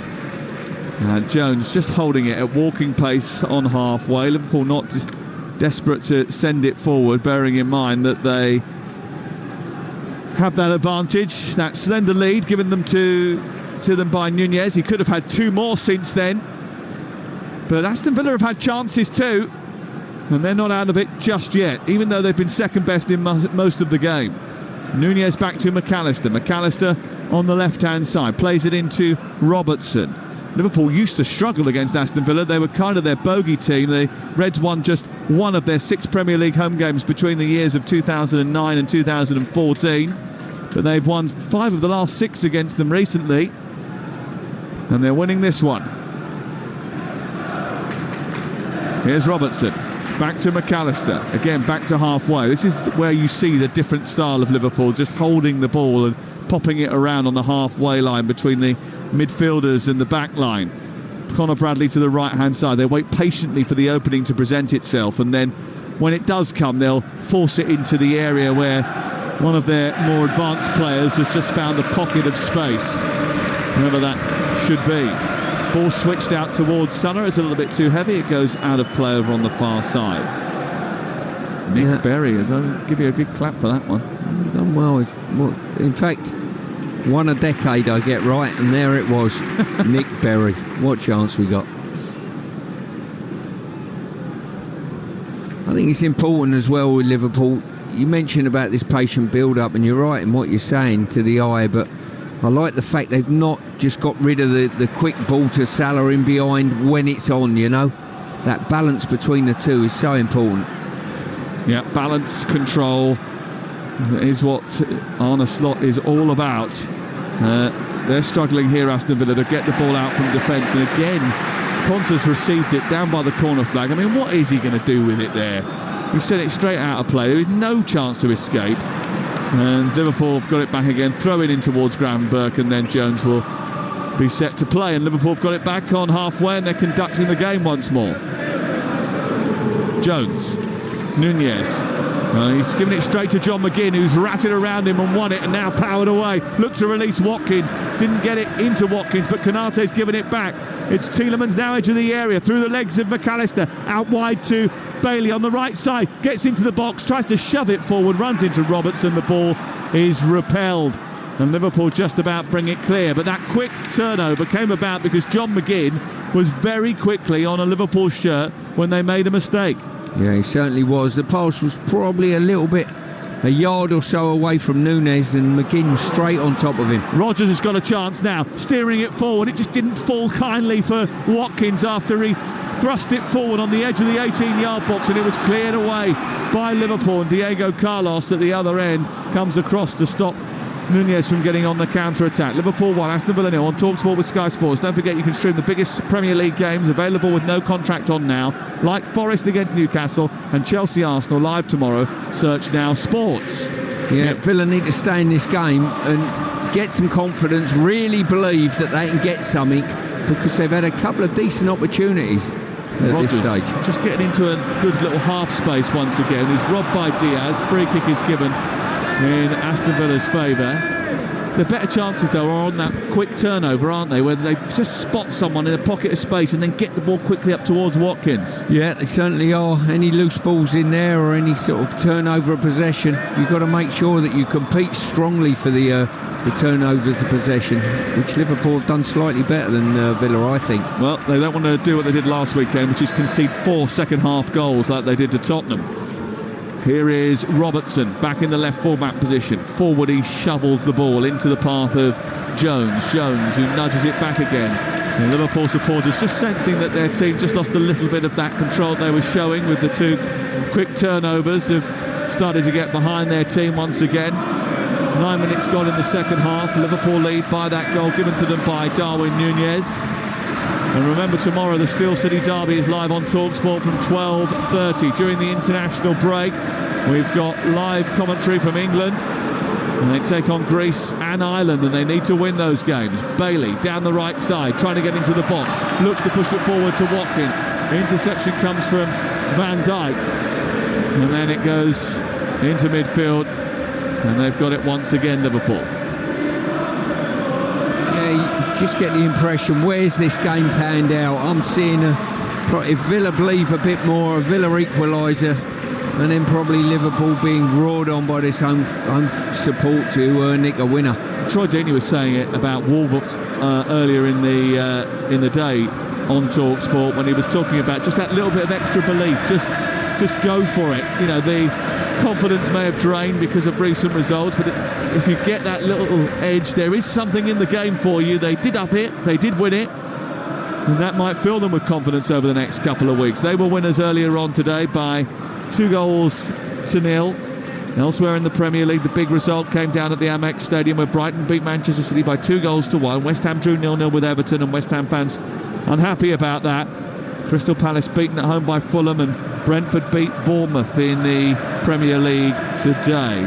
If you want to have your say, Adam Catterall and Jermaine Pennant are on the Sports Bar Weekender from just after 10 o'clock tonight. 03717 22 33 44. Tielemans wins it ahead of Bradley, turns it over on the halfway line, feeds it into the path of Watkins, who's on the far side. He's challenged by Bradley, poor challenge by him. Free kick given 10 yards back from the edge of the Liverpool penalty area, wide on the left as Aston Villa look at it. Yeah, once again a slight loose pass there. Villa were onto it, and they've got to go. They've really got to set sail with probably more players than they actually did on that occasion. Get players up to support Watkins quickly.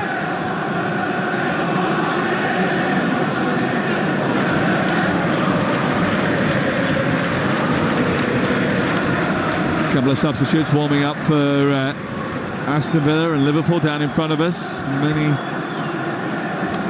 moments to go before anybody thinks about making a change here, though, because 57 on the clock and an attacking free kick for Aston Villa, one that Liverpool need to concentrate in. They've got Onana, who's caused problems aerially, Diego Carlos, who has 2.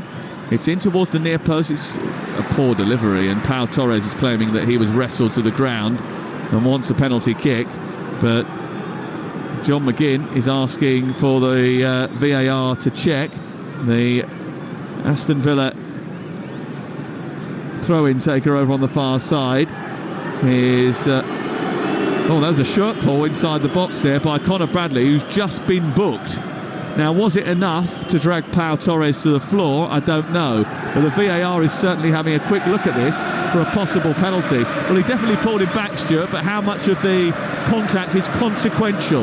No penalty, play on. Well, I don't know how much you're supposed to pull and how much you're not. He was certainly pulling his shirt. You could see that clearly. Is a pull, or is a pull not a pull at a non-pull time?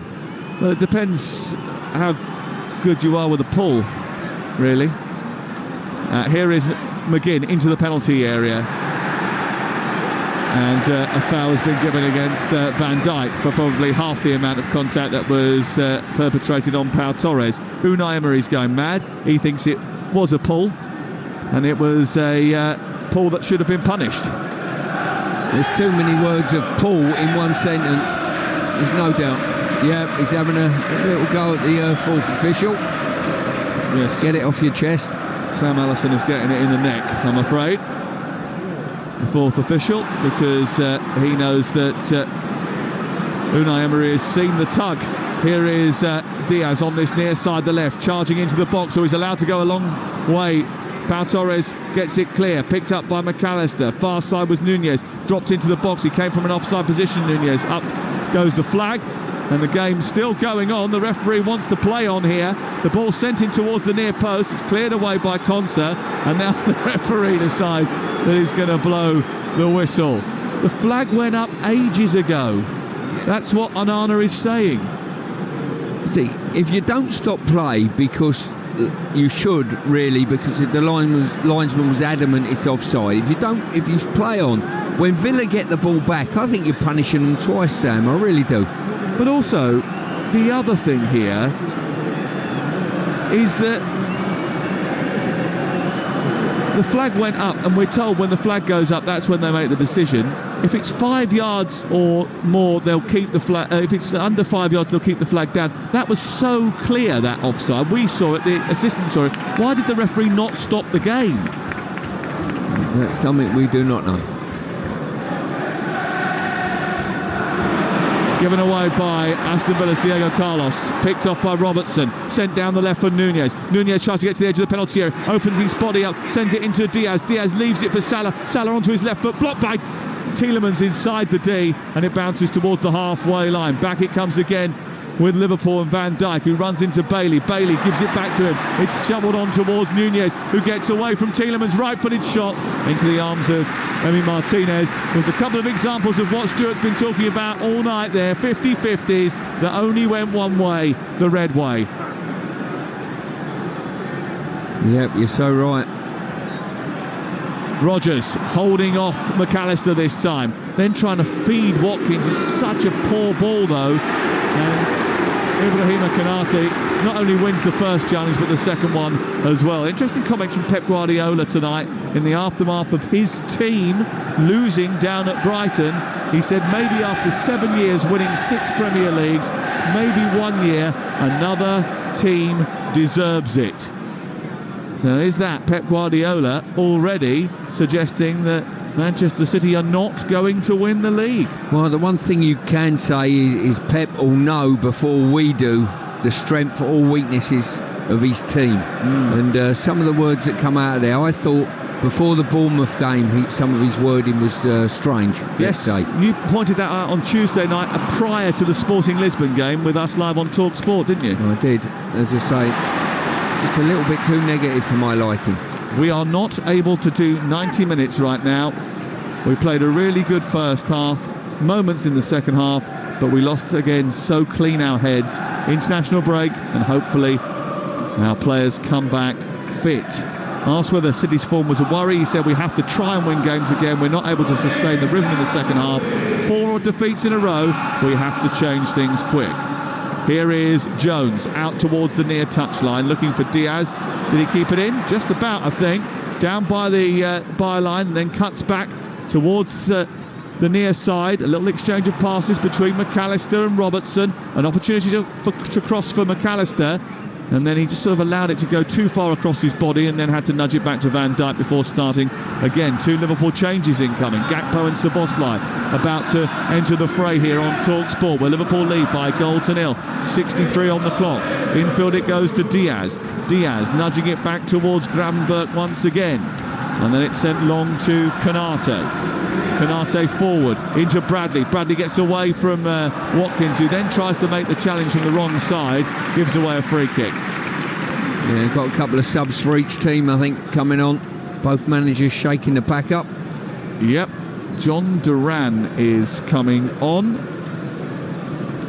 And the other change is going to see the arrival the arrival of Jaden Philogene. He also is entering the fray. So John Duran, Jaden Philogene about to come on, and Cody Gakpo and Dominic Szoboszlai entering for Liverpool. We're going to wait until the free kick is taken here before they make those changes. So we'll tell you who comes off in just a second, but you know who's about to come on. McAllister is sizing up the free kick, which is 12 yards back from the edge of the penalty area, far on the right-hand side. He'll swirl this, an outswinger towards the far post. Diaz is underneath it and sends it over the top of the crossbar with a header, which goes straight over the top and into the Anfield Road end. We'll tell you about the substitutes on the other side of an update from Barbados. Sam Ellard. 81 for 5. The good news for England, 5 wickets in the first 10 overs. Mahmood, he's got 3 wickets. Al Rashid has 2 wickets. The dangerous news for England, Pooran's looking good, not out on 34, and the dangerous Andre Russell has just come to the crease. It's drinks, 10 overs gone, West Indies 81 for 5. And live ball-by-ball coverage of the T20 series is available on Talksport 2. If you haven't got access to it yet, then just download our app, and then you can flick between Talksport 2, all of the great podcasts that we've got, and all of the other stations in our family. Talk, Virgin Radio Chilled, which I know is right up Stuart Street, and Times Radio as well. If they do a Virgin Radio punk, I'll let you know. I would be more than happy to pop on as give my contribution. It was Jones and Nunez who came off for Liverpool, as Emi Martinez manages to clear upfield. John Duran coming on for Ollie Watkins, which is the big change for Aston Villa.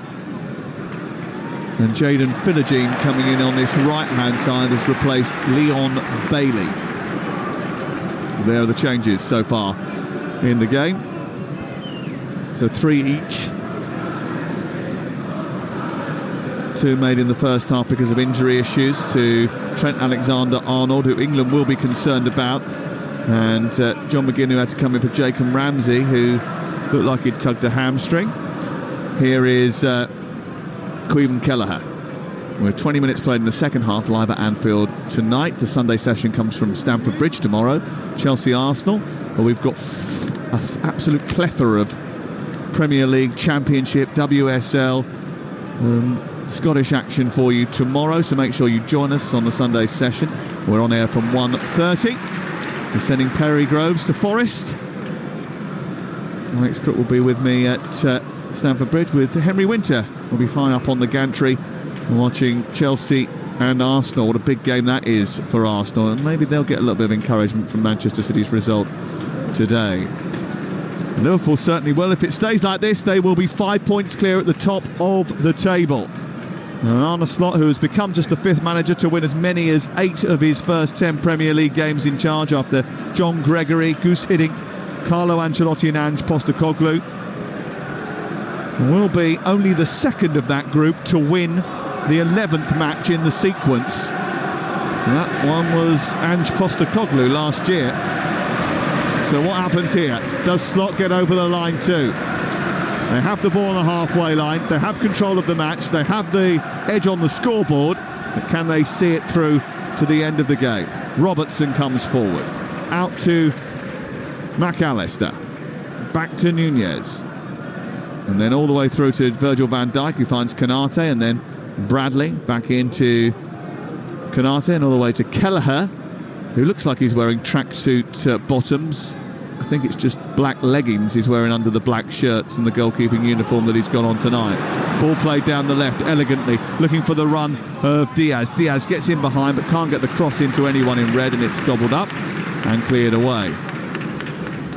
Yeah, I think Liverpool's ace card at the moment, as you say, that they're ahead on the scoreboard, but also as well, this possession game that they've got at the moment is probably quite wise, actually. It's just taking the sting out of Aston Villa, moving them around, emptying their gas tanks out a little bit.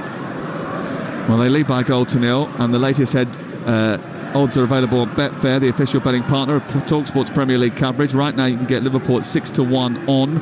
Aston Villa are 25-1. The draw is 9-2. It's all thanks to Betfair, who are paying out winning bets at 90 minutes with 90-minute guarantee. Terms and conditions apply. 18+. BeGambleAware.org. Forward by Pau Torres. It's a long ball raking up towards the halfway line. Duran is bullied by Canate. It drops in the centre circle. Won by Van Dijk.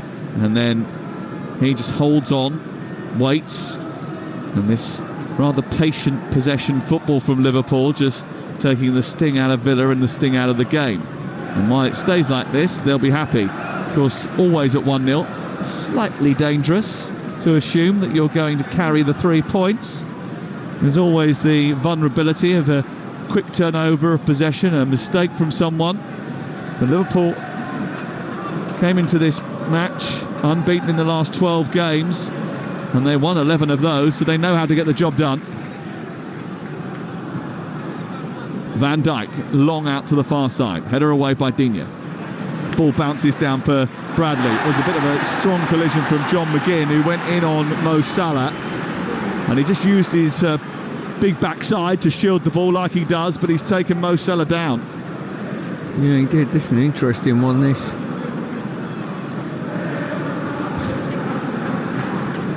Once again, he's probably just turned his back into Salah, and Salah sort of threw his sort of hind legs up in the air, didn't he, you know? Well, John McGinn terminology. John McGinn is quite happy to use his posterior.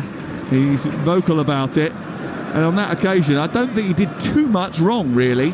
But the free kick has been given, and Anfield rises and waits in anticipation as the free kick comes in from Szoboszlai. The goalkeeper's come a very long way and missed it. It's gone right through to the left-hand side, and Gakpo's trying to chip it to the far post. And this time it's grabbed by Emi Martinez. He did score from an attempted cross the other week, Cody Gakpo, and he wasn't going to get away with it twice in quick succession. I thought he was going to take that first time, actually, because the goalkeeper had come for it, missed it. And I thought his better option would have been to take a shot as soon as it landed at his feet first time.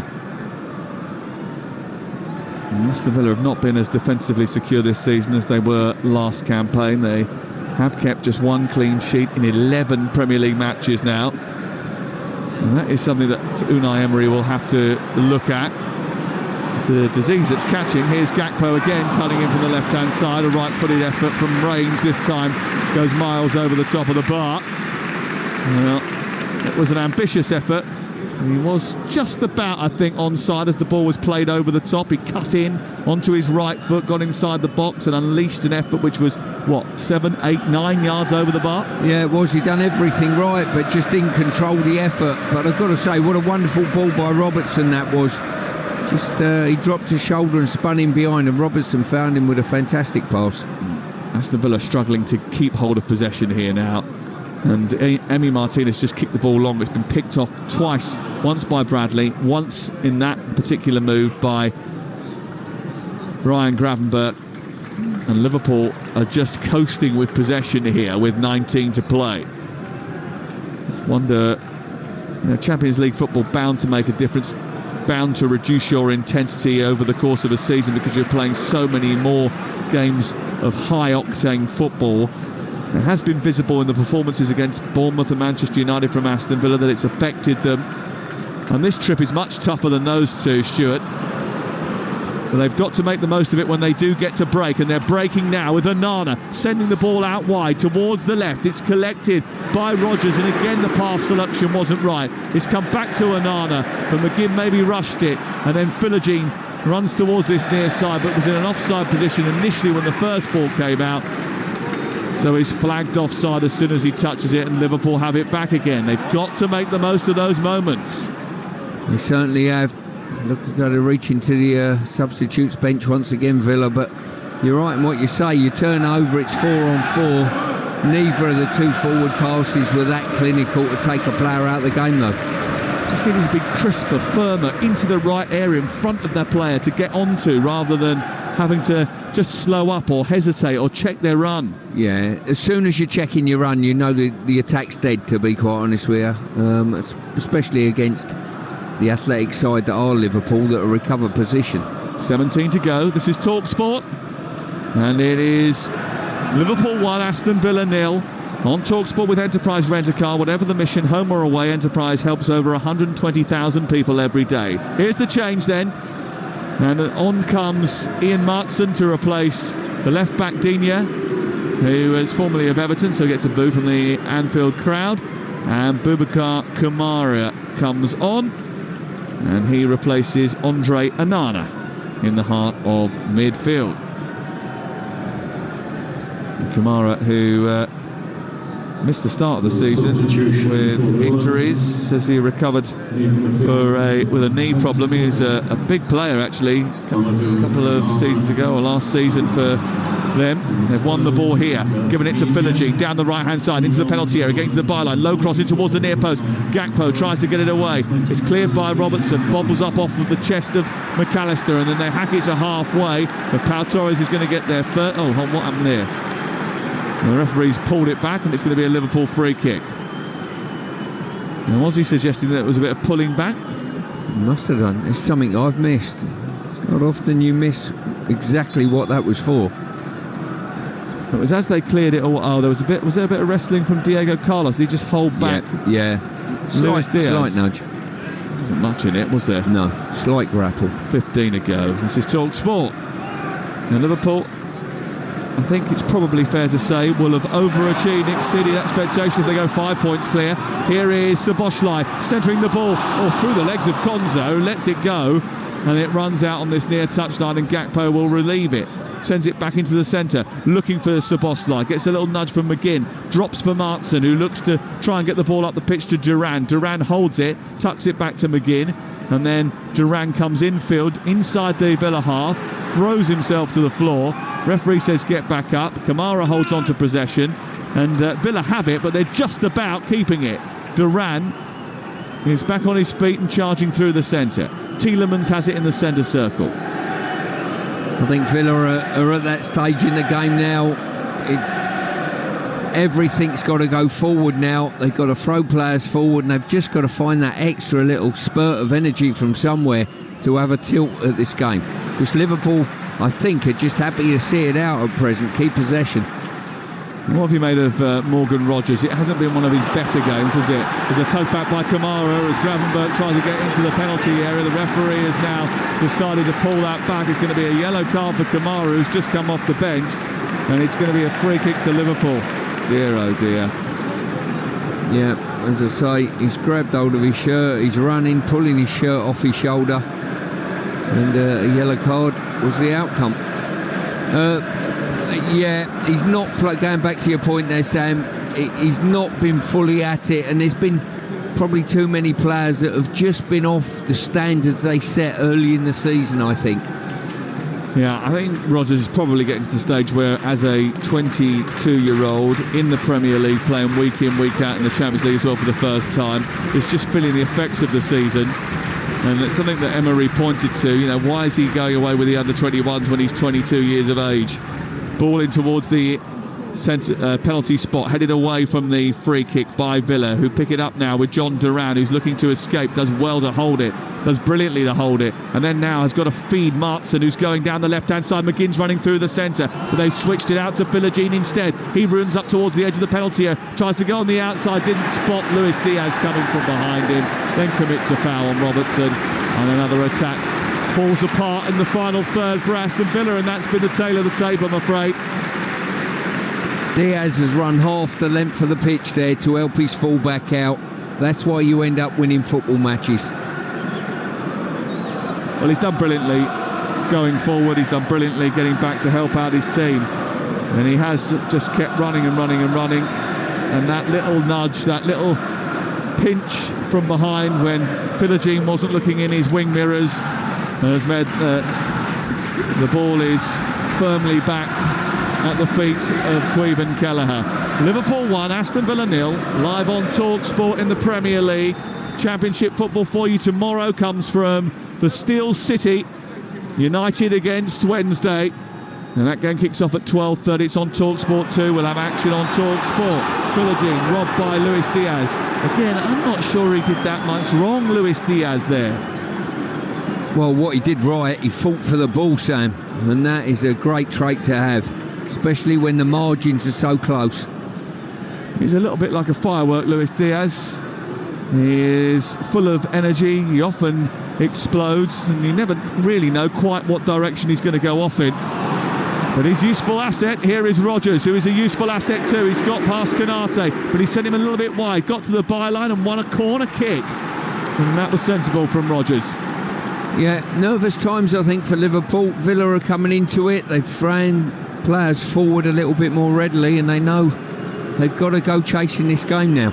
Well, we've mentioned it all night that Liverpool have been in control of possession, but it only says 1-0 on that Anfield scoreboard, and whilst it only says 1-0, there is always that creeping sense that maybe Villa can climb back into the game. A corner to be taken over on the far side. They'll be whipped in under Kelleher. They've caused problems from before. Kelleher misses it. It goes past him towards the far corner, and it goes out for another corner kick on this near side. Yeah, Canate got the touch just in front of the goalkeeper there, and if you're not sure as a defender, don't leave it. Help it on its way, and that's exactly what he's done. He's had a good evening's work tonight, Canate. Again, look how many players they've committed forward, Aston Villa, right on the edge of the penalty area. Martin's got it back off of McGinn. Again, it's sort of double bounced off Gakpo and Robertson, who are very quick out towards the short corner and stop them from getting a cross in. I mean, at this juncture, you're better served just delivering a good ball into the box, aren't you? Well, you certainly are, but like Konsa is still the last man now. I don't know why you do that. You've got 10 minutes to go in the game. You're chasing the game. Go after him. And it's a terrible corner, and they've given the ball away. And Gakpo has released Salah, and Salah is bounding forward. He's found Luis Diaz. Diaz misses the tackle. Konsa sweeps in, just about gets there, and Aston Villa's backstop just about does his job, and he was lucky. Now they've worked it forward into McGinn. McGinn coming forward. First time ball into the box. Duran is there. And he slides in, plays the ball forward. I think it took a deflection off Van Dijk, and that's going to go out for a corner. Well, it's end-to-end stuff now. Well, that's why Konsa was last man, because if he wasn't, every chance Liverpool get another goal and finish the game. Good defending there. Yeah, it was good defending as well. Van Dijk's got first contact, with Duran right on, breathing down his neck. Well, Van Dijk may have got there first, but Duran made his presence felt, and now they've got another chance to get the ball in the box. And this is the third time from this side in front of the Kop that Ian Martson has had the chance to deliver. He's gone short to McGinn. McGinn on his left foot delivers it to the far post, coming round the back with Philogene. It's under the goalkeeper, but it's going to bounce on top of the net rather than under the bar, and it's going to go behind and away for a goal kick. Yeah, you just get the impression these last 10 or 15 minutes Villa are starting to believe. They're pushing men on, they're looking to lock on a little bit and be more aggressive, and that's probably dovetailed with the fact that Liverpool just really want to keep possession and get this game over with. Ball cleared upfield by Kelleher, away by Diego Carlos. There's 8 minutes plus stoppage time still to play for Liverpool to hang on to this 1-0 lead. And Aston Villa, who haven't been at their best in the match, are just having their best spell of the match. And that's just a little bit concerning for Liverpool as they approach the conclusion of the game. And that failure to put it to bed, and Nunez has missed 2 really good chances. There's been a couple of other skirmishes that maybe they should have done better with, but Liverpool haven't run away from Aston Villa like they will be running away at the top of the Premier League should they secure victory here. Here is Martson over on the left, galloping into opposition territory. Support from Tielemans centrally, and then into midfield where Boubacar Kamara, who has his hair braided down the back of his head and onto his neck, sends the ball back to halfway.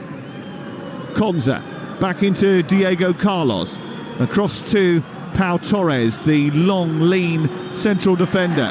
who gets it back again when Martin almost lost it, and then Torres comes forward with the ball at his feet, carries it well, finds Duran, who spreads the play to the left, then bursts into the box looking for the cross, and then it's blocked by Bradley before it can reach the penalty area, and it goes out for a throw-in down by the corner flag. Yeah, more tempo in the attacks there now by Villa, throwing players forward. That was a classic sort of centre-forward move, wasn't it? Laying it off and then spinning and running into the box waiting for the cross. The cross didn't reach him, but Tao Torres has stayed up from the back, and then he's gone down inside the penalty area, asking for a penalty, which I don't think he's going to get. Oh, and then a really big mistake by Carlos, has given the ball to Salah, and he's running away into the penalty area. He's got options to his left. He gets into the box. Does he square it? No, doesn't need to. He nets it instead, and he sends Liverpool 5 points clear at the top of the Premier League. Another breakaway goal, another mishap from the Villa defence. This time Diego Carlos was the villain, and Mo Salah was the hero, running into open territory. 2 players joined him as options. He only needed one option. That was his left boot and the back of the Villa net. 2-0 Liverpool, 5 points clear at the top of the table going into the November international break. And Arne Slot is a very happy man. Yeah, Torres is flat out in the Liverpool box, attempting to buy a penalty, I think. Certainly nothing giving. But brilliant breakaway by that man Salah. He's put pressure on Diego Carlos. He didn't get his header correct. And once he goes in behind, he's waiting. He's got the pass across the face of the goal. He decided against that and finished brilliantly. Mo Salah is the name you could hear ringing around Anfield.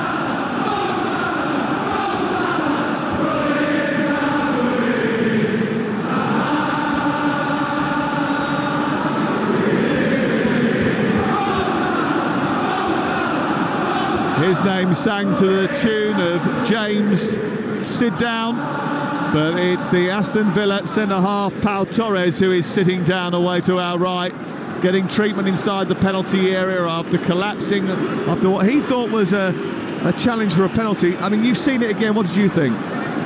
Not a penalty for me. I think he's gone down very cheaply trying to buy a penalty, and when he's seen Liverpool break away, he's decided to stay there in the hope that he'll get a decision.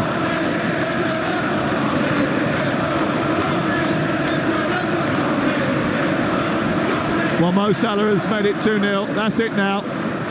No way back for Villa, I'm afraid. Not at this juncture of the match. And off comes Alexis McAllister, and on comes Wataru Endo, just to make sure of matters. He will shore up in front of the defence, a defence that is yet to concede, a defence that is starting to become resolute. Clean sheets are starting to emerge. And Liverpool, who after the international break take on Southampton, Real Madrid, Manchester City, Newcastle and Everton in quick succession, know that they've given themselves a good platform from which to tackle those games, Stuart Pearce. They certainly have. As I say, there's been certain moments this season when the game's gone against them, Liverpool, but they've rode that. They've showed some great clinical finishing. And the energy within the ranks, especially at the front end of the team, Diaz and Salah tonight, Nunes with his goal, are always going to be a threat. Well, Mo Salah has 10 goals and 10 assists and 17 appearances this season for Liverpool. That's the quickest any player has reached double figures for both goals and assists for Liverpool in the last 40 years. The previous fastest to that was 23 games with Luis Suarez. Here on the left is Philogene into McGinn. Duran trying to turn the ball infield. Doesn't get there, and it's cleared away over on the right. And up towards the halfway line where Diego Carlos is waiting. Again, poor header by him, and Salah actually rushed his ball forward. If it had have got any traction on it, then they were in trouble again. He's looked a little bit shaky, hasn't he, Diego Carlos? Yeah, he's been okay up to now, I think, but the last probably 5 minutes or so, he's just lost his way slightly. Is that affected because of the header that he made, which cost him the goal, do you think? 100%, it has. And it come just at the time where you thought Villa were building up some pressure on Liverpool. All of that's been punctuated now by that Salah goal. Liverpool got some big players to come back. Harvey Elliott fractured his foot in September. Chiesa hasn't really got going yet since not having a pre-season, and they want him to up the intensity levels. Alisson's been out since the beginning of October with a hamstring injury. Jota's missed the last 5 games. They've got resources in the background, Liverpool, as they look to mount a title challenge, and with knowledge of the slip-ups that have happened to Arsenal recently and City, they've got a great chance. They've given themselves a great chance to establish a lead at the top of the Premier League. Martson with a cross from the left side. Deflection takes it behind. It's away for a corner. Well, Liverpool are about to go into the break for the 3rd international of this season in a fantastic position, both in league and cups. Yes, and that's the point, isn't it? You know, the league leaders heading into the international break, the top of the Champions League as well, as the ball goes towards the back post. Kelleher comes out and claims it and clears it upfield. Ball collected by Gravenberg, who's run into McGinn. Referee's played on, it's gone into Szoboszlai, and now Diaz has got it on this left-hand side. They look forward, played it to Bradley. Bradley's got support from Gakpo on the outside, gives it to the Dutchman, and then comes into the Japanese Wataru Endo. Yeah, leaders of the Premier League and the 36-team Champions League table. They're the only team to have won their first 4 matches. If Carlsberg did start to managerial tenures, Stuart, it would probably look like this. Yeah, you're absolutely right. It's been a brilliant first few months for Slot. I mean, he's come into solid foundations, there's no doubt about that, but this start was probably beyond his wildest dreams. Well, he definitely walked into a club that had been set up brilliantly by the previous regime, and they have started to look more and more solid as the season has gone on, whereas Aston Villa's form is a little bit like a souffle that has been taken out of the oven too soon. 4 minutes of added time to play at the end of the 90. This will be the first time this season that the Premier League, in the Premier League at least, that Aston Villa have lost to someone outside of North London.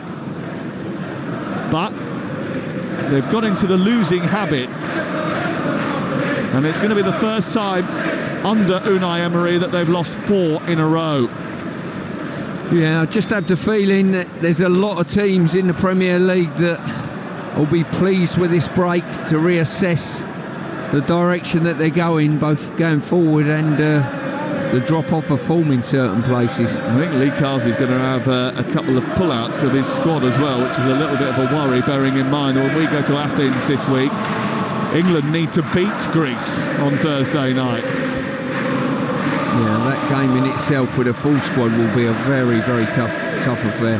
Tielemans down the right, into the body of Philogene. Philogene holds it up, sends it back to Konza, who says he was fouled by Diaz.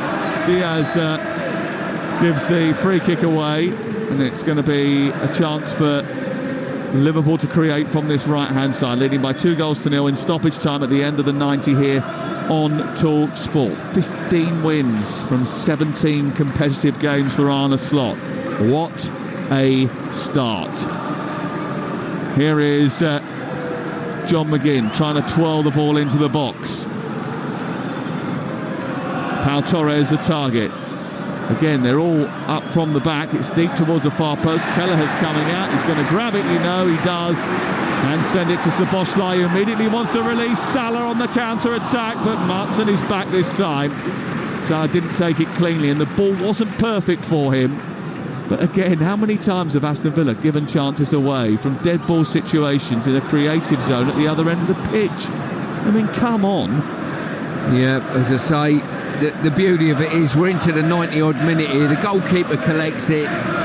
Most goalkeepers would lie on top of the ball, not him. Not when you've got Salah in your team, you don't. Well, that is good.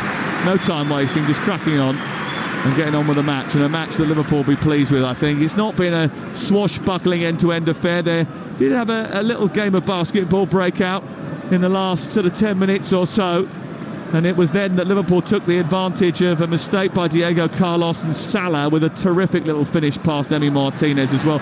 It's probably gone under the radar a bit just how good the finish was. Just lifted it over him as he advanced in at the near post as well. And it's a terrific goal for Liverpool, and it's the goal that clinches that advantage at the top of the table. And people will start talking about them now as potential title winners, especially after Pep's words tonight, Stuart. Yeah, they definitely will. The start that they've had, they're getting stronger and stronger. I think Liverpool, the chances of giving the opposition moments in games seem to be getting smaller and smaller as the season goes on. Their supreme confidence. In the main, they've got a fully fit squad, and the manager has certainly taken to following Klopp, and that was no mean task, extremely well.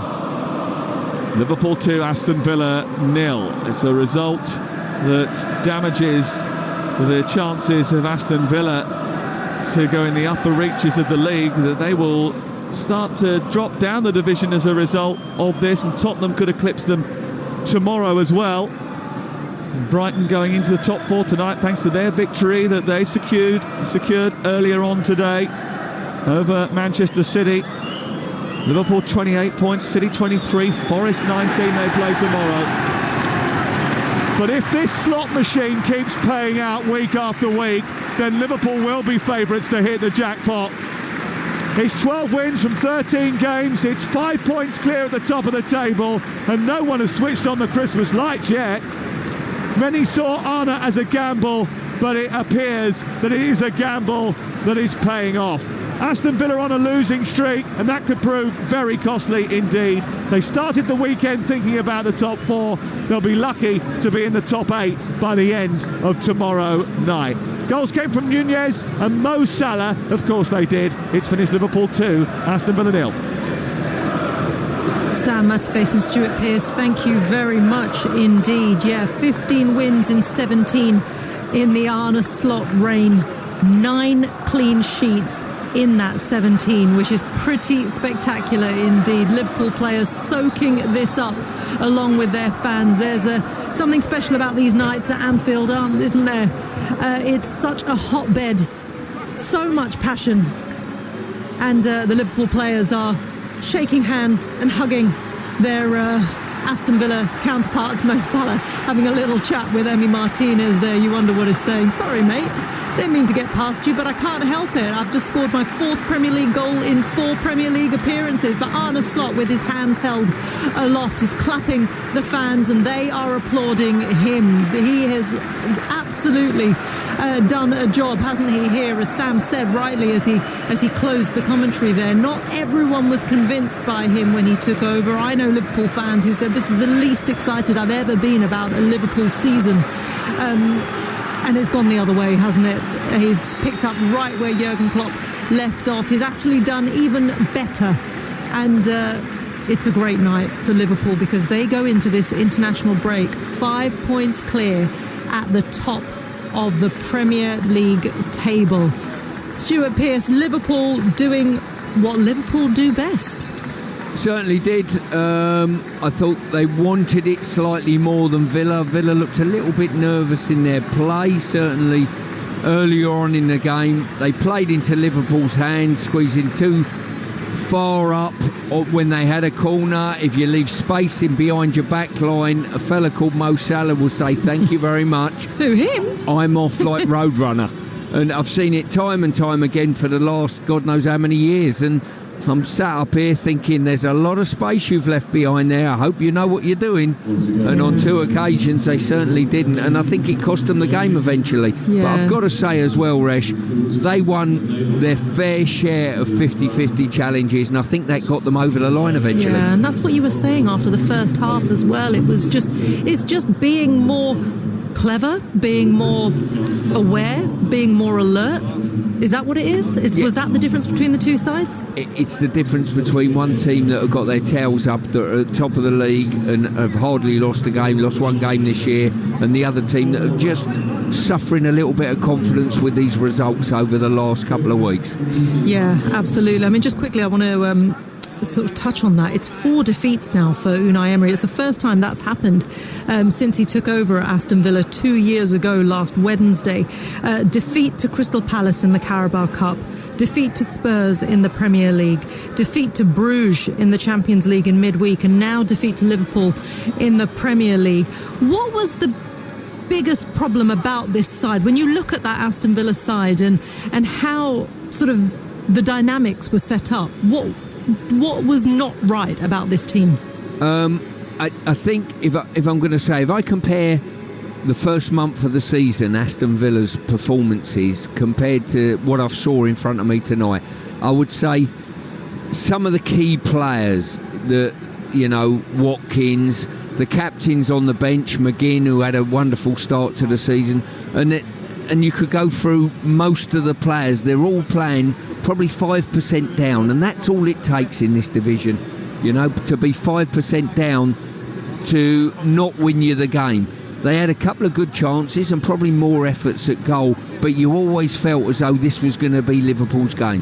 And that's the thing, because they didn't take advantage of the opportunities that they had, and when their tails are up and when they were at the start of the season winning, all these games and playing really brilliant football, that was when they made those chances count. So it must be a mental thing, in which case it's down to the players and the manager, of course, who brings a wealth of experience to get together and come out of this rut. How are they going to do that?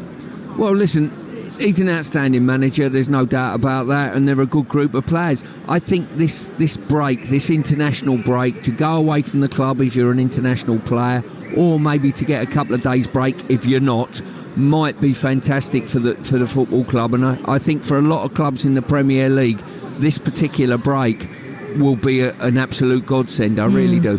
OK, well, let's pick our man of the match now, shall we, with Enterprise Rent-A-Car. Man of the match on Talksport with Enterprise Rent-A-Car. Whatever the mission, home or away, Enterprise helps over 120,000 people every day. Stuart, who are you going to go with? Obviously, it's going to be a Liverpool player. Which one is it going to be? Well, listen, I thought on either side of the attacking flank for Liverpool, I thought Salah was outstanding, especially in the first half. I also thought Diaz as well. But the fella I'm going for, he plays alongside one of the best players that Liverpool have ever had at the heart of their defence. I'm going for Konate. I thought he had an outstanding evening tonight, and when there was slight danger, he's showing a strength and a confidence in his play, and he's maturing as a player and getting better and better. And I was really impressed with his performance tonight. Defender to defender. So that was our man of the match then, Ibrahim Konate, with Enterprise Rent-A-Car.